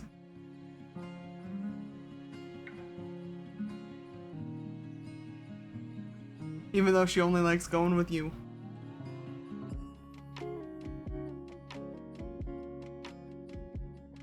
Brittany's our dog's favorite.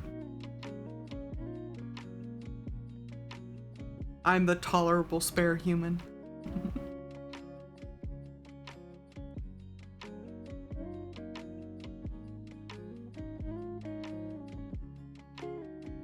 We definitely need to get some mic emotes, though. Once I'm able to, we're gonna just flood the chat with mic emotes. She loves her daddy. She tolerates her daddy. Which, like, same. Use some from your Discord? I definitely will. I still have those files, I think. Well, actually, I might not still have those files, but I still have the images that I pulled them from. I'm really bad at when I make emotes for Discord, I just kind of, like, crop a piece of, like, an existing image, and then size it down, and then throw it into Discord. But then I, like, just close the work in progress file, which means I should have those emotes on this computer somewhere, because I had to save them as PNGs, right?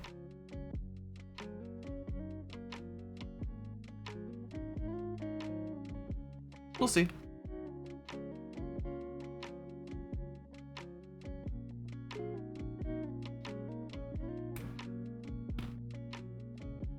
I also want to put, when I make my new overlay, I want to put, like, Mikey in the overlay somewhere. I think that would be very cute.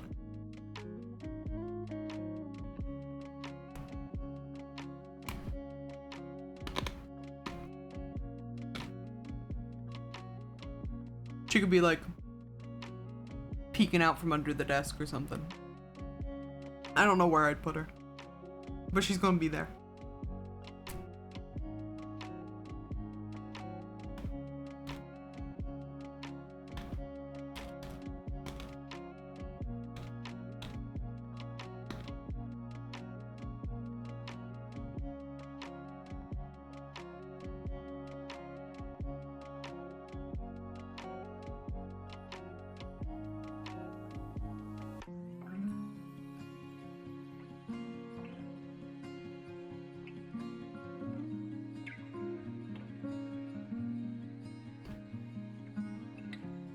Make a banner that looks like a rope.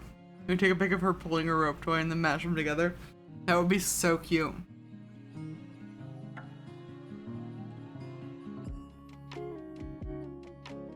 She's so like she's so hard to photograph though. It's honestly hilarious. We have so many photos of her where she looks like a cryptid and it's just like blurred because either I'm moving or she's moving too quickly while I'm taking the photo. And it would be the most accurate representation of her on the stream, but she would just kind of look like a tan and white smudge.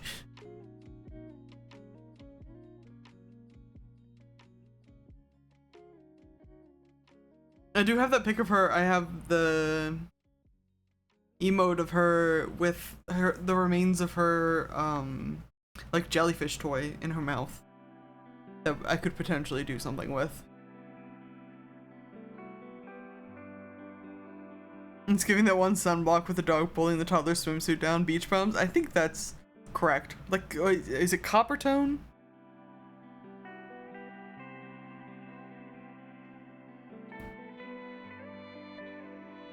Yeah.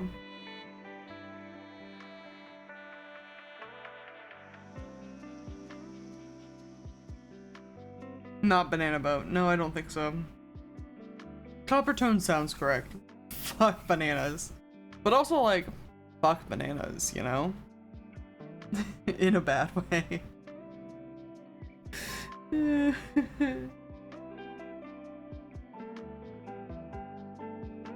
I'm also no, stop. I'm also usually not a fan of bananas. I will eat them in some like desserts and stuff. But ooh, I had like bananas Foster pancakes once and they were very good.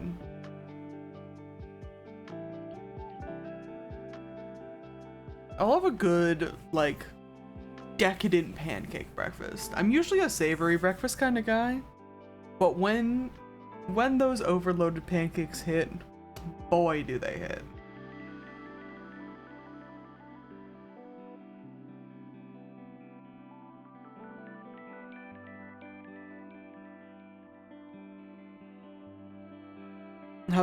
How goes WIP Wednesday? Kragan, it's going fine. I haven't actually worked on anything today. I've mostly just been yapping. But it's been good yap times. I woke up about an hour before stream and I shoved some pizza in my face and then I got online and I just started yapping. Yeah. It's WIP Wednesday for the vibes this Wednesday. We love Diab. I do love Diab.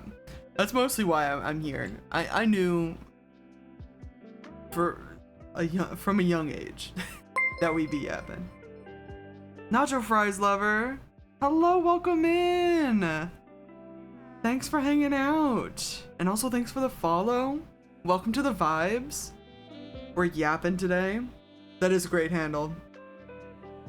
I highly relate to that handle.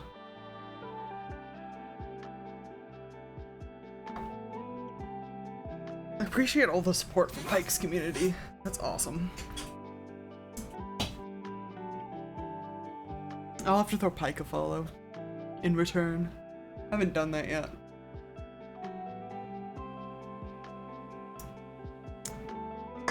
But I'm on Twitch less than I'm on YouTube, so I always just kind of I kind of forget about it. I'm on Twitch less, but I follow so many Twitch channels and I get so many notifications and I watch not as many of them as I should. But that's a my brain problem. I would love to watch all of the Twitch streams that I can. And maybe I shall, now that I'm, I don't know, streaming regularly. I feel like being active in communities would probably help get me noticed, you know? Not that that's what it's all about, but I am trying to make it affiliate. Support lurking is where it's at, honestly. That's, you know, that's what I'm here for. I'm a frequent lurker.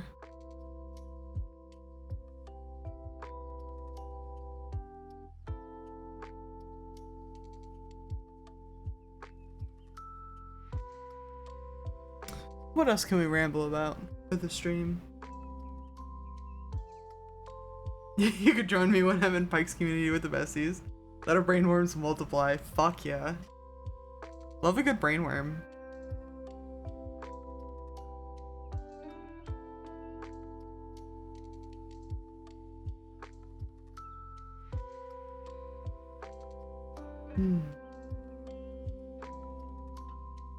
What else can we ramble about? Let's switch our spot. Where do we want to go next? Want to do like a kitchen? I haven't been in the kitchen yet today. Oh, look, he's sleeping. Sleepy baby.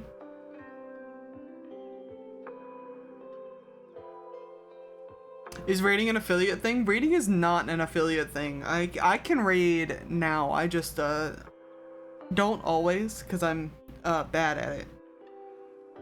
But we might raid tonight. That would be kind of fun.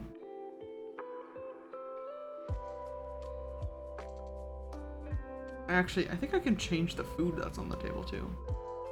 Trans rights boba. Trans right boba stays. How can you be bad at raiding? You would be surprised, Kragan. So my problem with raiding is that there isn't a good way to do it from my setup in OBS. Is really the reason why I don't raid. Every time I have to raid, I have to open a web page and open the Twitch browser and go in and go to raid. And then when I click, I want to raid, they're like, hey, who do you want to raid? And I'm like, I guess we'll raid this person. And they're like, all right, are you sure? Are you sure you want to raid? And I'm like, yes, I want to raid. And then they're like, raid starting in like 70 seconds. Do you want to raid now? And I'm like, why can't this just be like a button? I need it to be a button. That's why I'm bad at raiding.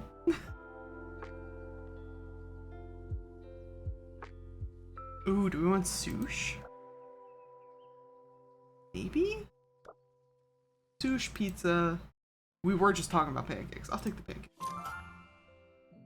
And we keep the trans rights boba. Absolutely. There we go. Just click yes a bunch of times. What's the worst that could happen? Honestly, so valid. I bet you can set it up. If you can find me a way to set it up so that I only have to click a button, I'll raid so much more. I also get self-conscious raiding. It's because let's be honest, sometimes because I'm just a little guy. I'm just a little guy on Twitch, and sometimes I have like a person to raid with, and it's usually my girlfriend. And I feel bad being a person to raid with like one viewer. That feels kind of silly. So that's like the other half of the reason why I don't always raid, because I feel silly.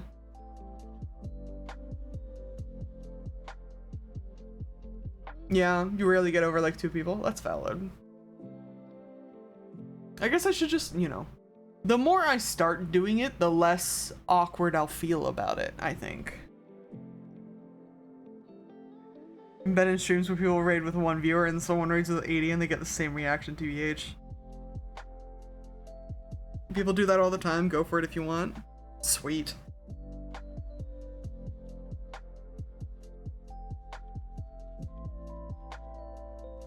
The only difference I've seen is like when like Neil Newbon writes, look. Neil Newbon's a completely different animal. We cannot, I would never seek to compare myself to the gods. You know what I mean? I've got hubris, but not that much hubris. He raided Pike, that's how he found the Fire family. That's fun. That's awesome. I think I remember you telling me about that.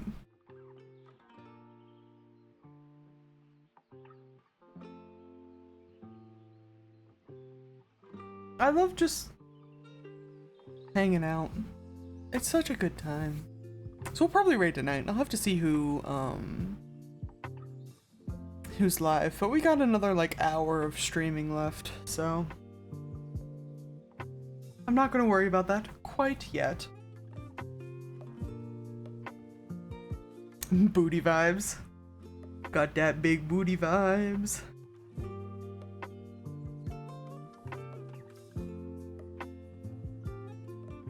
I love that. The purple one especially just looks like a jelly bean with a big ass. Wearing a pair of jeans. Oh, the little duck is very cute.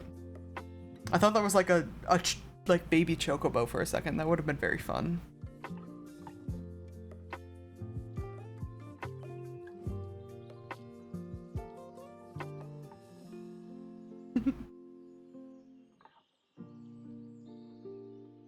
Oh yes, Beefo showed me the Link twerking emote the other day.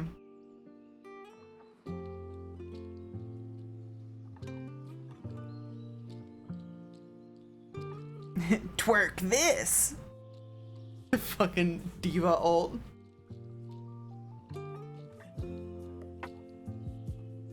If that question is directed towards me, I do not watch Kirby Slays, but I don't know if Beefo does.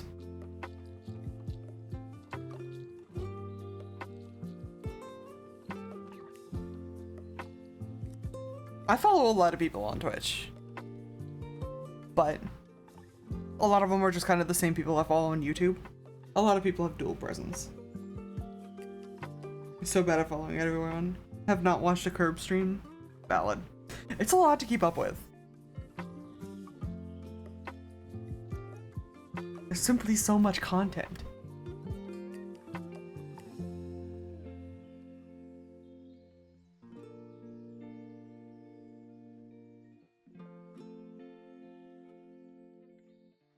She's a member of Pike's community. She streams sometimes at night.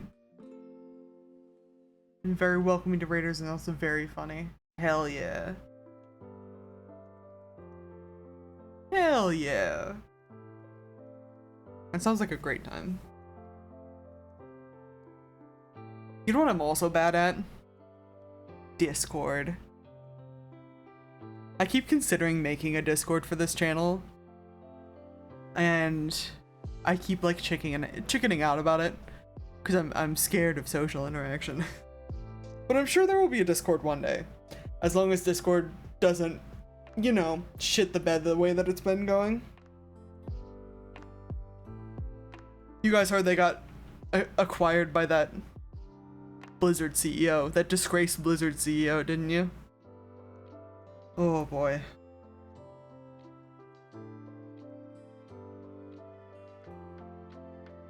It is so intimidating at first. I get invited to Discord servers sometimes, and I'll do like an intro. There's usually like a welcome page where it's like, hey, your name, your pronouns, and maybe like games that you like to play.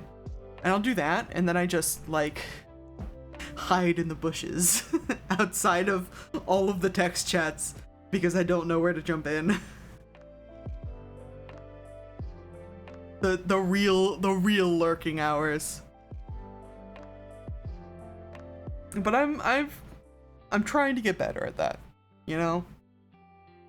Not a good look, babe. I know it's not, but nobody knows I'm hiding in the bushes. Being a lurker.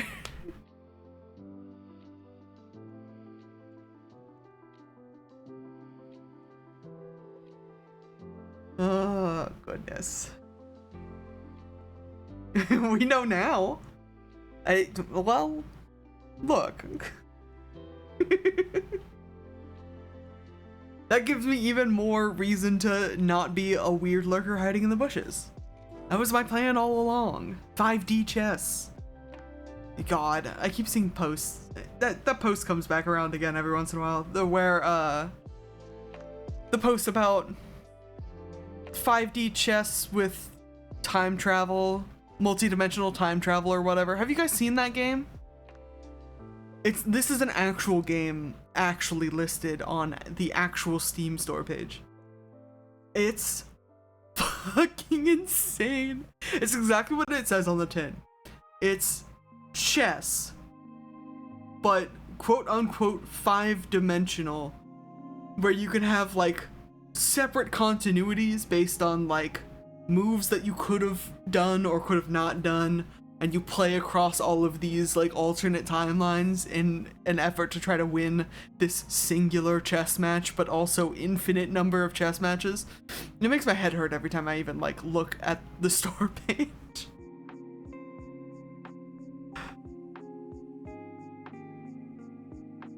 Sounds bad, and it has my least favorite form of travel, so for that reason I'm out. Yeah, honestly, I hate time travel and multi-dimensional travel at this point, so I can't imagine I would tolerate it for long. But it's not time travel and multi-dimensional travel with characters, it's simply time travel and multi-dimensional travel with chess. So that feels like it makes it more tolerable in some ways, but also still, hey, what the fuck? What the fuck you mean you made a game with multi-dimensional time travel in it? That's crazy.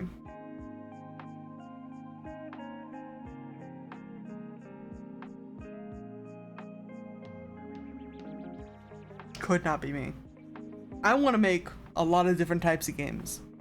None of those different types of games are or include multi-dimensional time travel.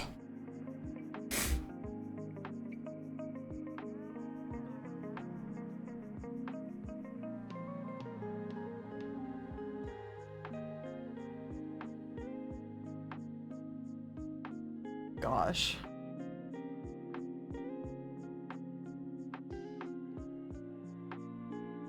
Speaking of multi-dimensional time travel, this channel that I follow, Overly Sarcastic Productions, keeps putting out video essays on the Marvel Cinematic Universe, and boy is it cathartic to hear all of their opinions about the Marvel Cinematic Universe. Because let me be clear, when I first watched the Marvel Cinematic Universe through Endgame, really enjoyed a lot of those movies. But with the capability of hindsight, when you look, they've been looking back on these movies. One of the essays they did recently was about, good luck with the shitty D&D session. You might be there a while. When you look back on like phase 1 and beyond, you can kind of see like when the enshittification of Marvel started. And they were talking about like what made phase 1 work then that is not making phase whatever the fuck we're on now, 5, 4, work now. And then Red just popped off with like an hour and 45-minute video essay about why Captain America and the Winter Soldier is the best Marvel Cinematic Universe movie. And she's so right about it. I loved that movie when it came out, and it was so nice to like see all the points and go through it. I should do video essays the way that they do video essays. I could do that. The way they do video essays, they call them, I highly recommend you look them up if you're interested in video essays about media for the most part. They do games sometimes, but it's mostly like a TV show, movie, cartoon sort of channel analysis. It's because Sebastian Stan of Once Upon a Time fame is in it. I mean, like, kind of. He definitely helped the movie's case. But the way they do video essays, because it's red and blue, essentially like in a room talking to each other, they have like an overlay, kind of the way that I do now. And they have, it's almost as if it's like a PowerPoint presentation on like a screen. In that little overlay. And I think that would be a really fun way to do it. I could totally do a PowerPoint presentation. That's his biggest role, Jefferson from Once Upon a Time. Yeah, that's what he's known for, obviously. He was hot then, he's hot now. And he's never done anything as important as Jefferson Once Upon a Time. God.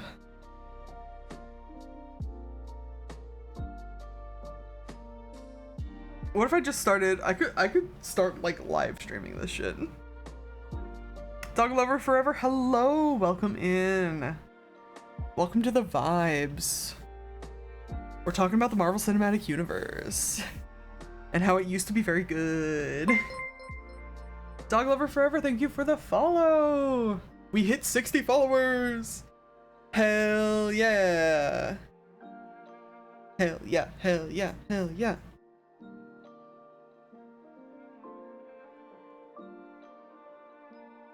That's so exciting.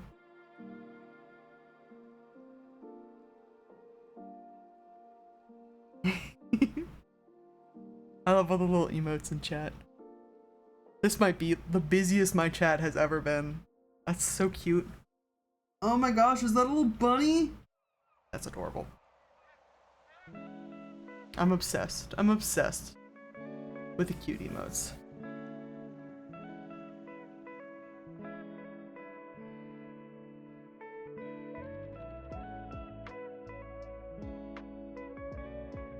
Anyways, I'm not gonna harp on the integrity of the Marvel Cinematic Universe unless you all want me to.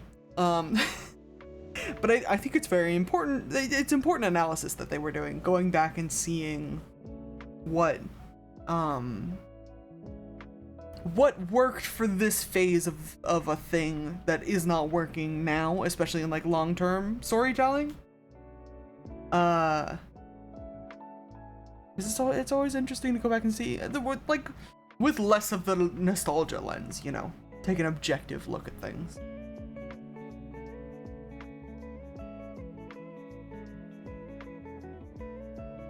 Oh, those are so trippy. That's amazing.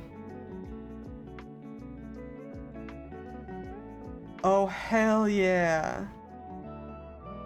We love the rainbow aesthetic. It goes with my overlay. Practically fading into the background with all that rainbow. It feels like a nice vibe for doing schoolwork or something. I'm glad you like it. That's kind of the vibe. Every Wednesday,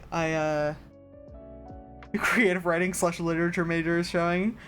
Look, that's what we're here for. Dissecting the MCU. I could be here for years dissecting the MCU. But yeah, that's what the vibes are for. Every Wednesday, 5 p.m. Eastern, I host WIP Wednesday, and it's kind of just like a, you know, whatever you need to work on. It's a work in progress Wednesday. Come in, work on whatever you need to work on, or just hang out for the lo-fi vibes. Anything's valid.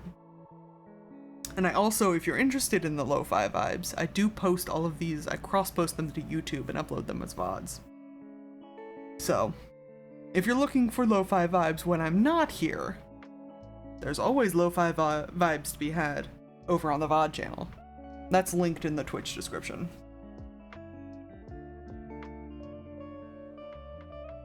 I do a lot of lurking. I also do a lot of lurking. In this house, we love and respect lurkers. I love that all of you are active in my chat right now, and it's highly appreciated, but we always, you know, we always love a lurker. Always clarify, babe, like I said, WIP Wednesday is not the same as WIP Wednesday. Look, I feel like I don't need to clarify because one of those WIP Wednesdays would be against Twitch TOS. And I can start calling it Work in Progress Wednesday if you want me to. But all of the writer friends know that it's just WIP Wednesday.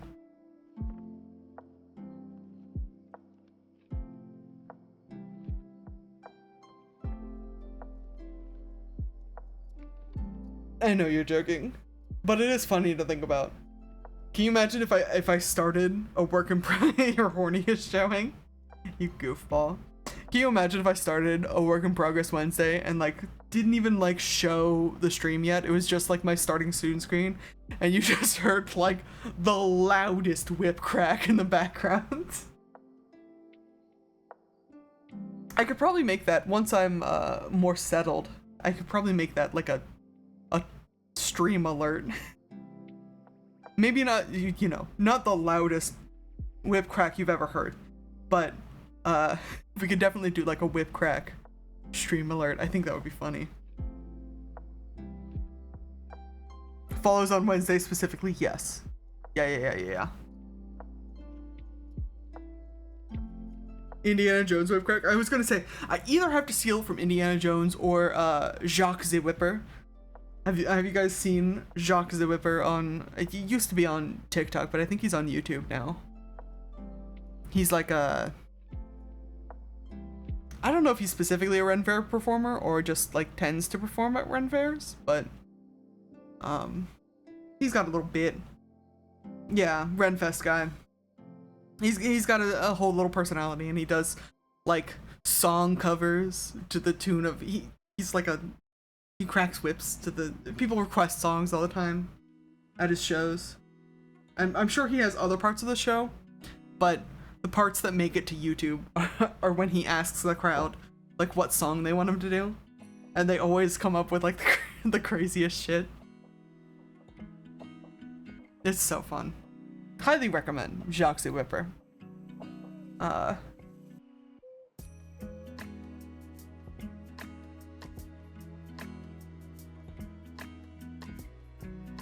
yeah. Yeah, it's always like Espresso by Sabrina Carpenter. Yeah, absolutely. It's either that or like obscure. He got requested, I'm pretty sure he got requested like Down by the River from Baldur's Gate 3 once. So it's either like incredibly pop culturally relevant or like pseudo obscure video game nonsense. And he usually makes a whole show of it when people request something weird, and it's like you expect me to know the lyrics to this nonsense, and then he turns around on the stage and he fucking whips it out anyways, you know? Because he always knows. If he didn't know, I'm sure it wouldn't make it a video, you know? Because that's the art of theater.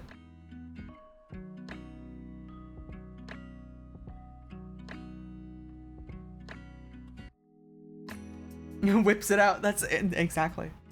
We're here for the puns. I've got plenty of them.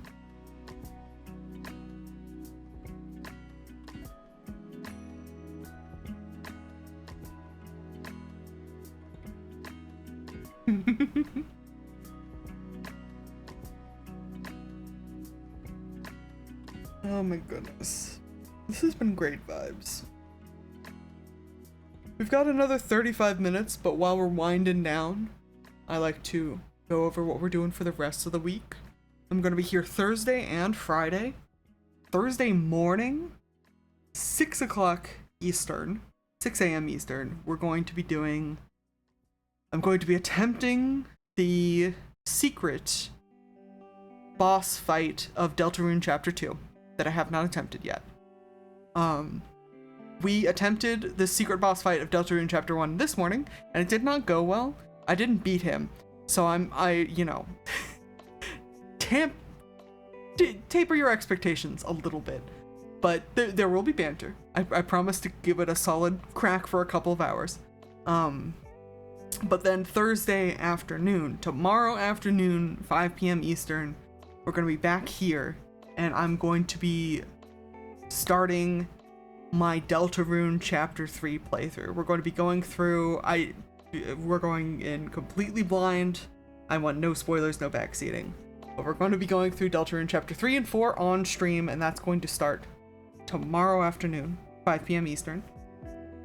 And then Friday afternoon, also 5 p.m. Eastern, we do Happy Shower, which is always, I'm running like a modded Sonic Adventure 2 game, where it's essentially we just go in and we take care of the Chow, because I love those little guys. And it's also mostly vibes. It's mostly me rambling about nonsense while we go and collect little critters for our little critters. But it's a good time. We finished the story mode, so now it's mostly about finishing a lot of the bonus levels and grinding for creatures. it's gonna be a good time. I'm also currently running, you'll see this episode next week. We're also currently doing, modded Stardew Valley playthrough. I've got Stardew Valley Expanded and Stardew Valley the Ridgeside Village mod, along with a bunch of other nonsense that I've been working through.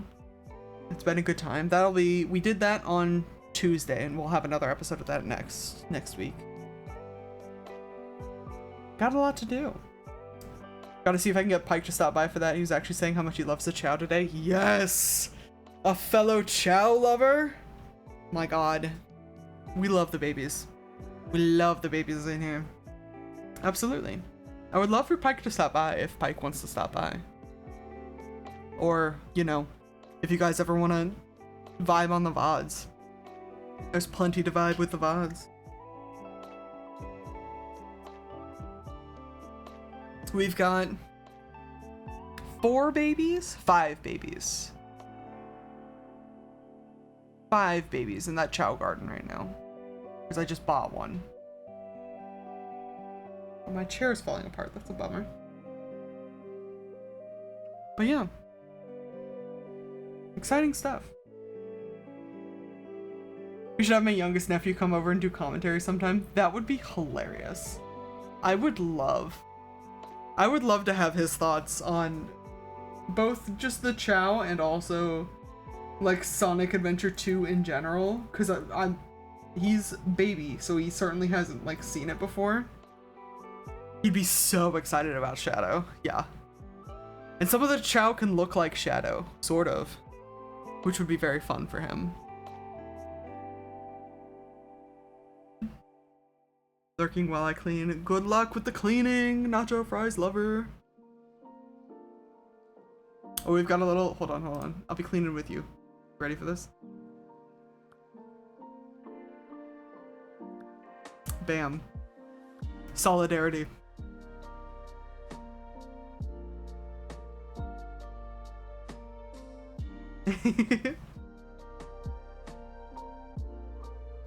Look, even my little lizard, he cleans with his tail. Oh. This is dope. Hell yeah. This game's so cute. Highly recommend Spirit City Lo-Fi Sessions for anybody who loves like a lo-fi vibe. It's got a very complex like character creation thing, and you get to collect a bunch of these little guys. And I play it every Wednesday because I love the vibes, and I also love character creation, and I also love collecting little guys.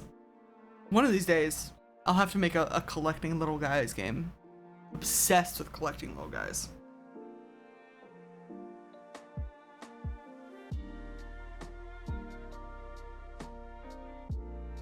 So many things I want to do, and simply not enough time to do it, but also like not enough brain power for me to fucking do it.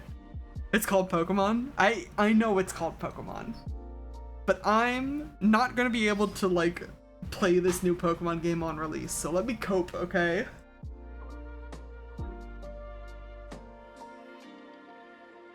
Gotta collect them all.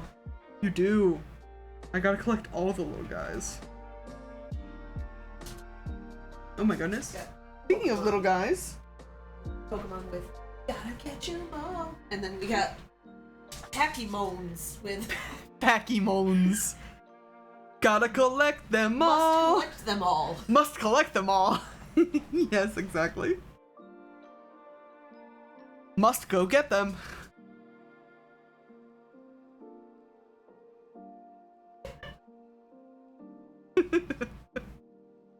It feels like a bad translation.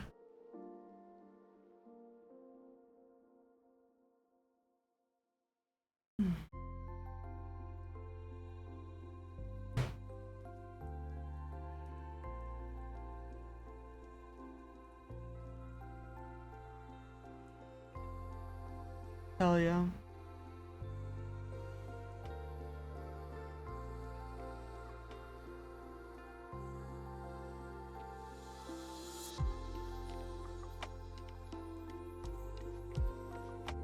My laugh is so loud I can hear myself in the kitchen. No. I don't think this mic is that sensitive. But it might be.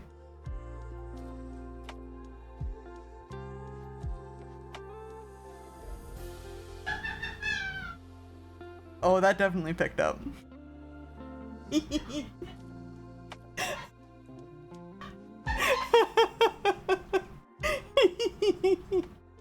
Science! Congratulations, babe, you passed all the filters.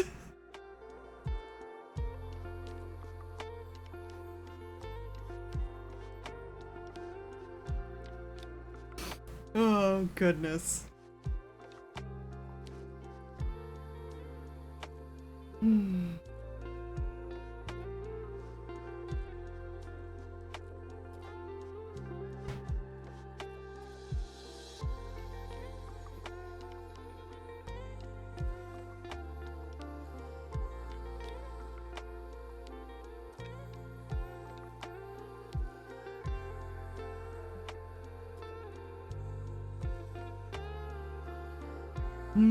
Goodness.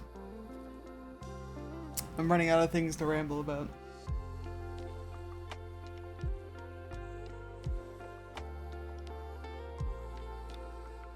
Which nearly never happens, but the vibes are just so immaculate. Sometimes you zone out, you know? Animal Crossing when? I could stream Animal Crossing. Is that something that people would want me to stream? On my, like, shitty half-started island?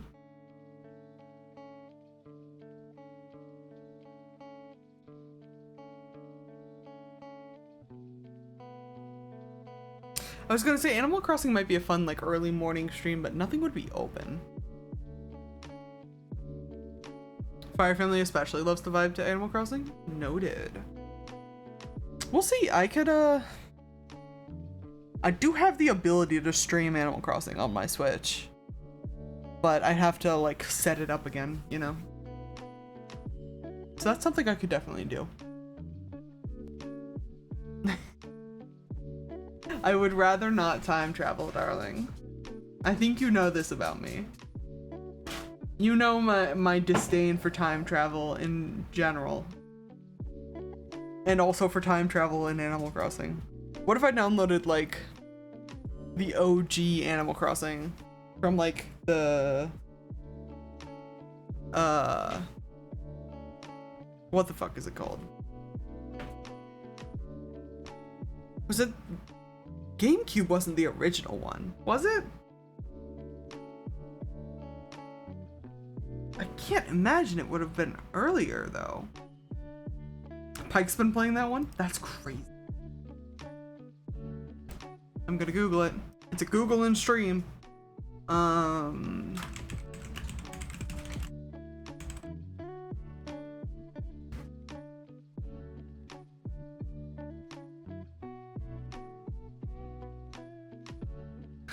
DuckDuckGo just asked me if I wanted to allow privacy respecting ads.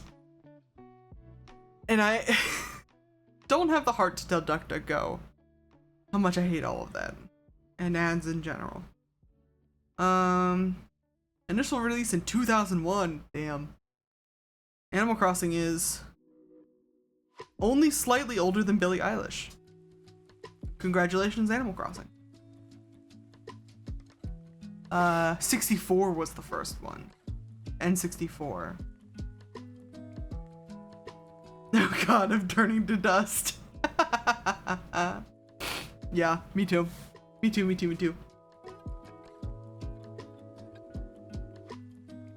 There's a plot section to the Animal Crossing Wikipedia page. It's like 4 paragraphs that just center around, like, main characters. Hilariously, Mr. Rossetti has a paragraph in here.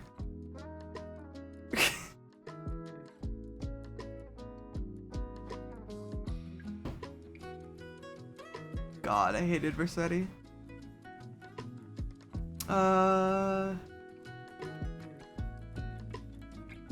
Okay.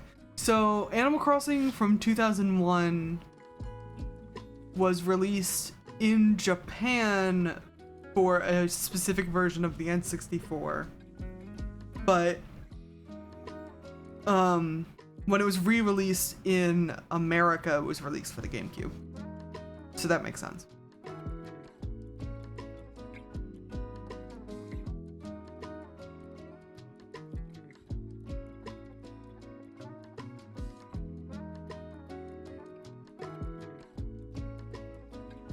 I was surprised by the characters we never saw in New Horizons after watching the first game. Copper and Booker, yes, yep. And Pelly the pelican. There's 2 pelicans, actually. There's like a day pelican and a night pelican.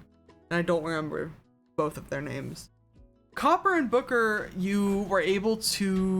Copper and Booker and Rossetti, you were able to bring into the game in the release before New Horizons, which I think was New Leaf for the DS.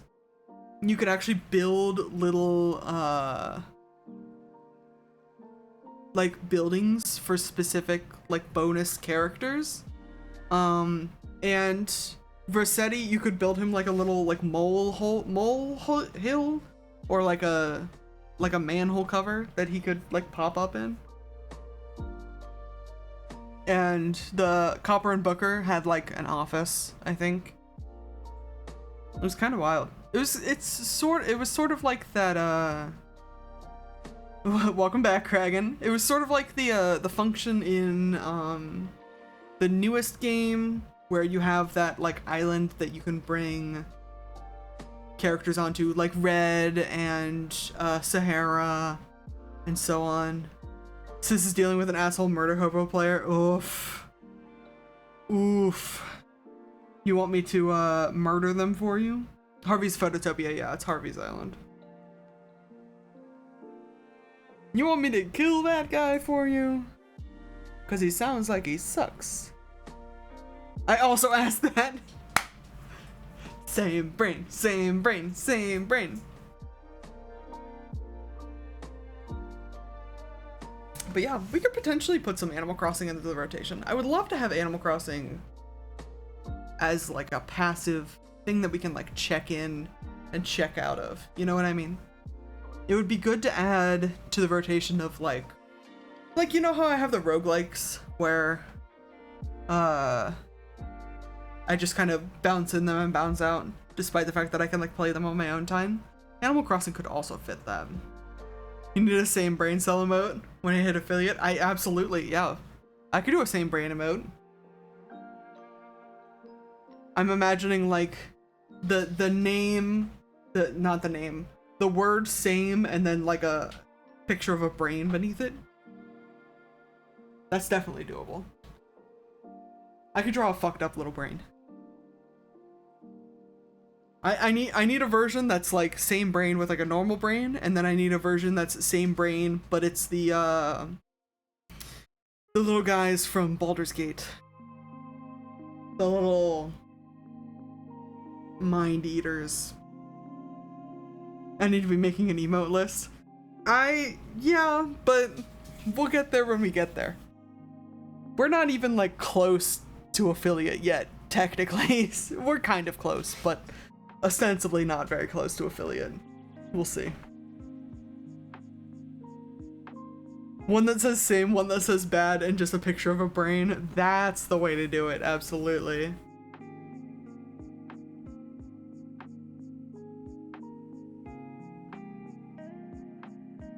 Well, I was gonna say, we'll have my girlfriend make the list. She's got all the good ideas anyways. I'll just start making emotes and be like, hey babe, what do you think? Yeah, it's big Yip P vibes.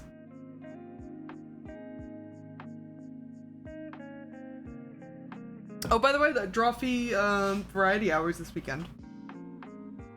On the 7th, they're gonna be streaming for like 6 hours, and there's gonna be a bunch of guests and stuff. I'm excited about it.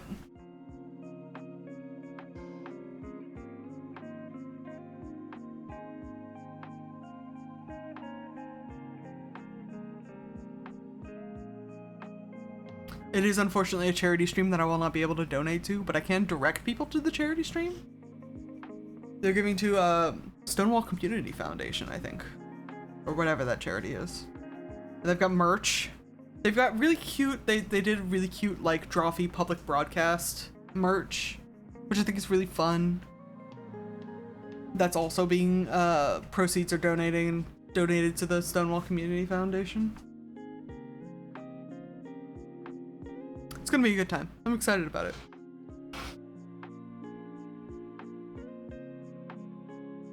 I'm excited about it also because Karina was asking hypothetical questions on one of the other streams that they did. It was just like, it was a Karina and Nathan stream, and I think Ralph was on it too. And Karina was asking hypothetical questions on like whether or not a shirtless man could be shown on Twitch. And I was like, Karina, why do you need this information? Like, first of all, you've drawn plenty of shirtless or near shirtless men on Twitch. But we're ostensibly speaking of a real man? A white man? No! A real human man being shirtless on Twitch? Which is, you know, if you're trying to get money for charity, that's certainly one way to do it. Certainly.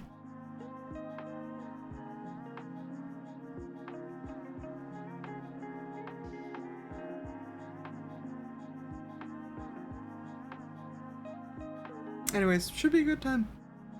I'll be there. Lurking in the chat. Peeking through the bushes. For that shirtless man, ostensibly. Great. Just a little lurk. It's not being creepy if I'm supporting charity. That's not true.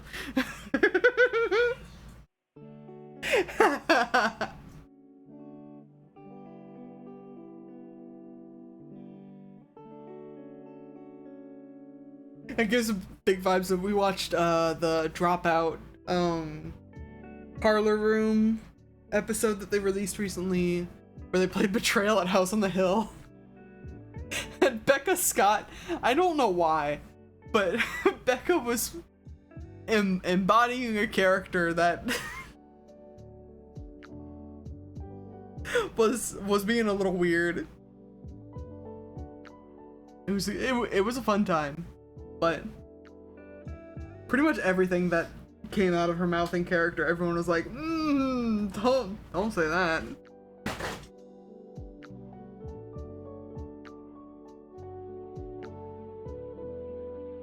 Also, one of the quickest rounds of Betrayal at House on the Hill I've ever fucking seen. Very unintentionally creepy, yeah. She said like a line at the very beginning of the round, and everyone was like, "Hey, Becca." That's a weird thing to say, and she just fucking rolled with it. One of the quickest rounds of Betrayal at House on the Hill I've ever seen. It was like less than an hour long video. With all of the like extra edited bits. And I was like, Jesus. I don't think I ever have a round of Betrayal at House on the Hill that lasts less than like 2 hours. And that's why nobody wants to play Betrayal at House on the Hill with me anymore. Excuse me.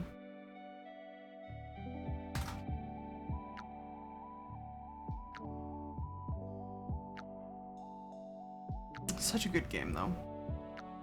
I would love for I've thought frequently about, especially with Blueprints being so popular right now, I've thought frequently about whether or not, that's just because I'm always getting confused. No, that's valid. It's intentionally a very confusing game. I've thought frequently about a roguelike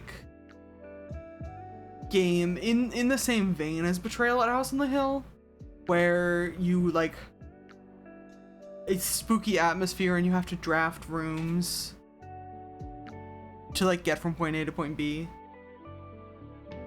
I don't know what the objective would be, but I think the vibes would be good.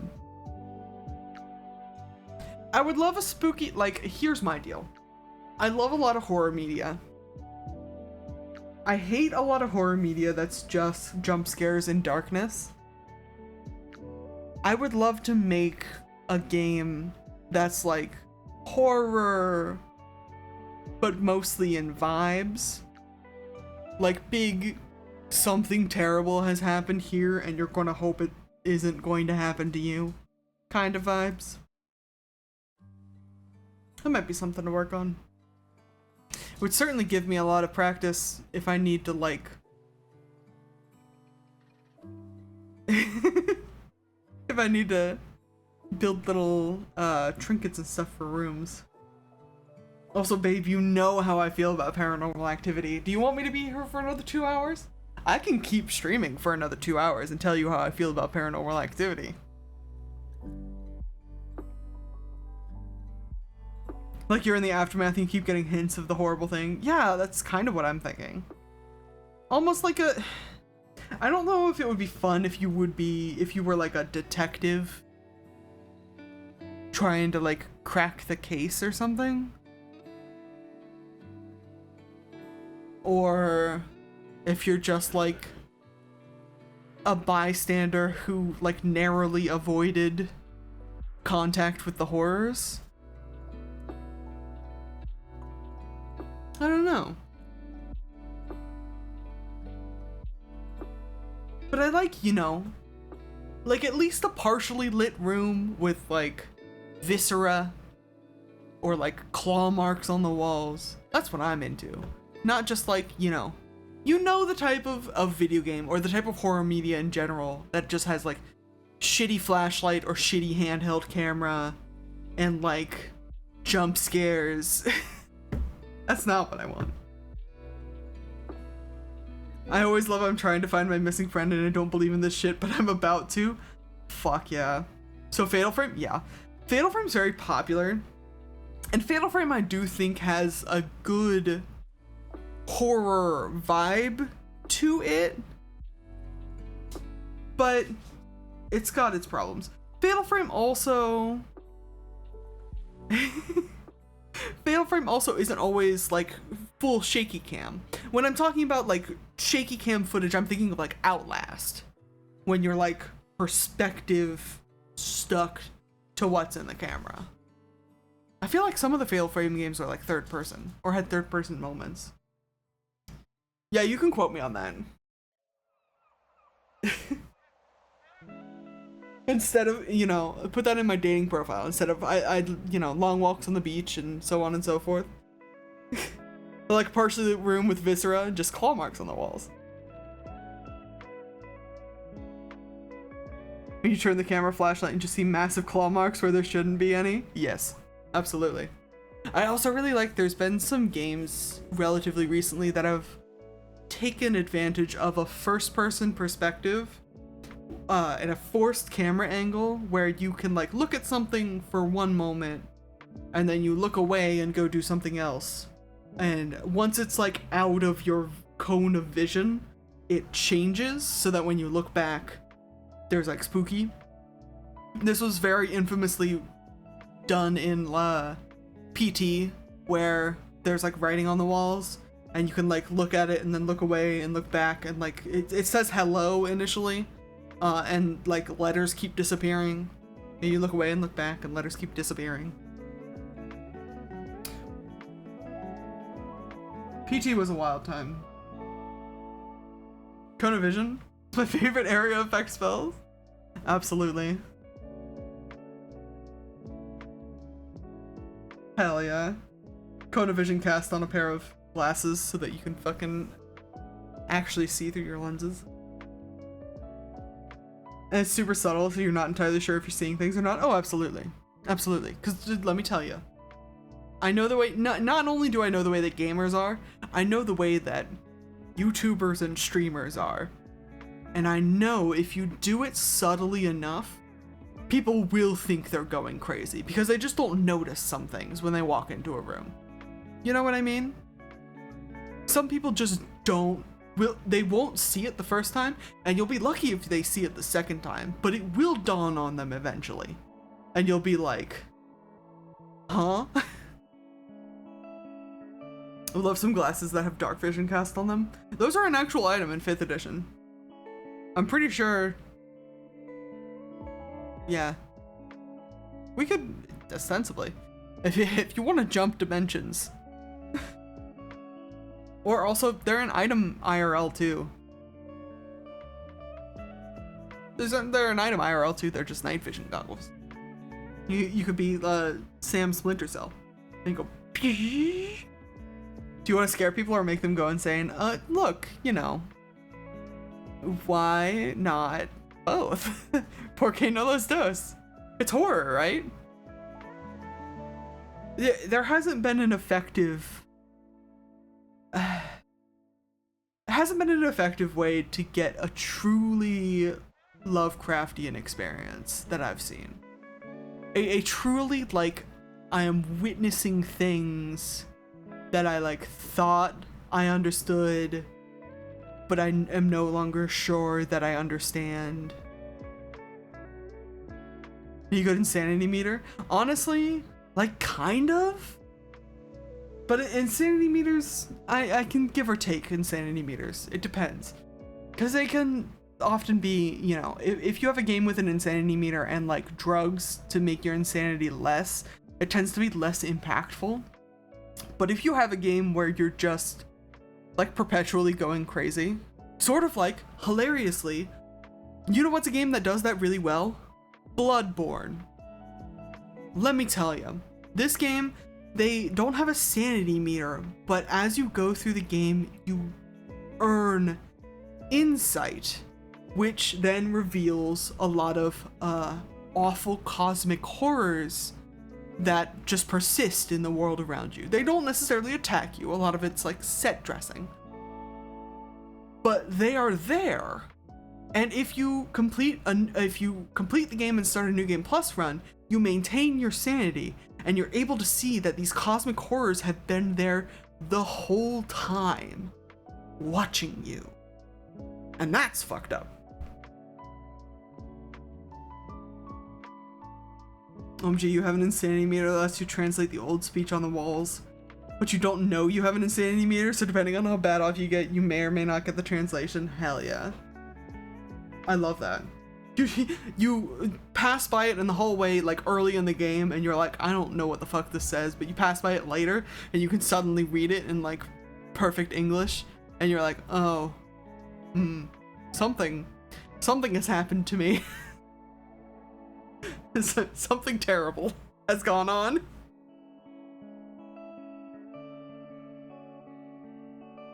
Oh my gosh.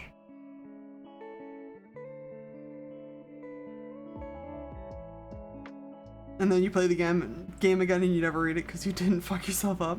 Yeah, I do love games that allow for, like, variance between playthroughs, you know? With, like, randomized elements. That would be fun. Which would be interesting. I could do that. Something has changed within me. Oh yeah.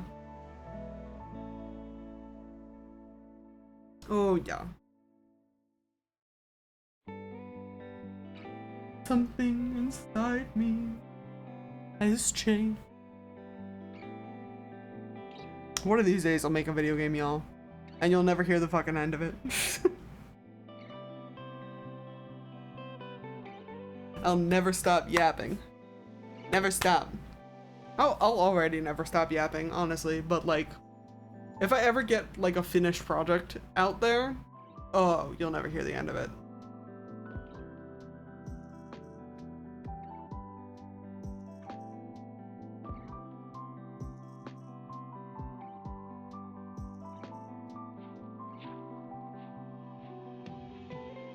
Alright, well, we're about at time. Do we want to raid someone? Do we want to attempt to raid someone? Oh, I need to be careful. I need to not be on social media right now. Not that I keep forgetting, but I keep, like, not thinking about it. Because I need to not see Deltarune spoilers. Where's my dashboard? Ooh, is Beard Princess live? I would love to raid Beard Princess again.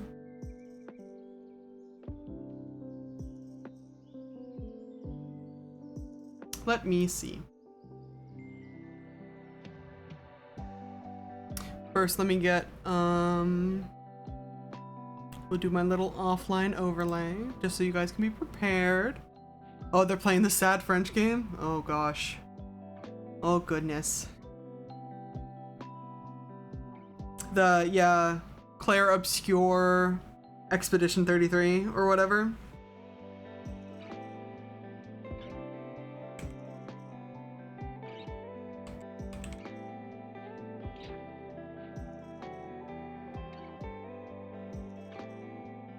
Beautiful. It looks cool. Pretty sure I couldn't play it. I couldn't play it either. It's very Souls-like adjacent. It has a very complicated combat system. I wouldn't try it. But it looks beautiful. Visually beautiful. So we'll raid them this evening. Make sure you go say hi to Beebs. Enjoy the game. Make sure you come back tomorrow. We're playing fucking Deltarune, guys. I'm so excited. All right. And you all make sure you have a good evening for me, okay?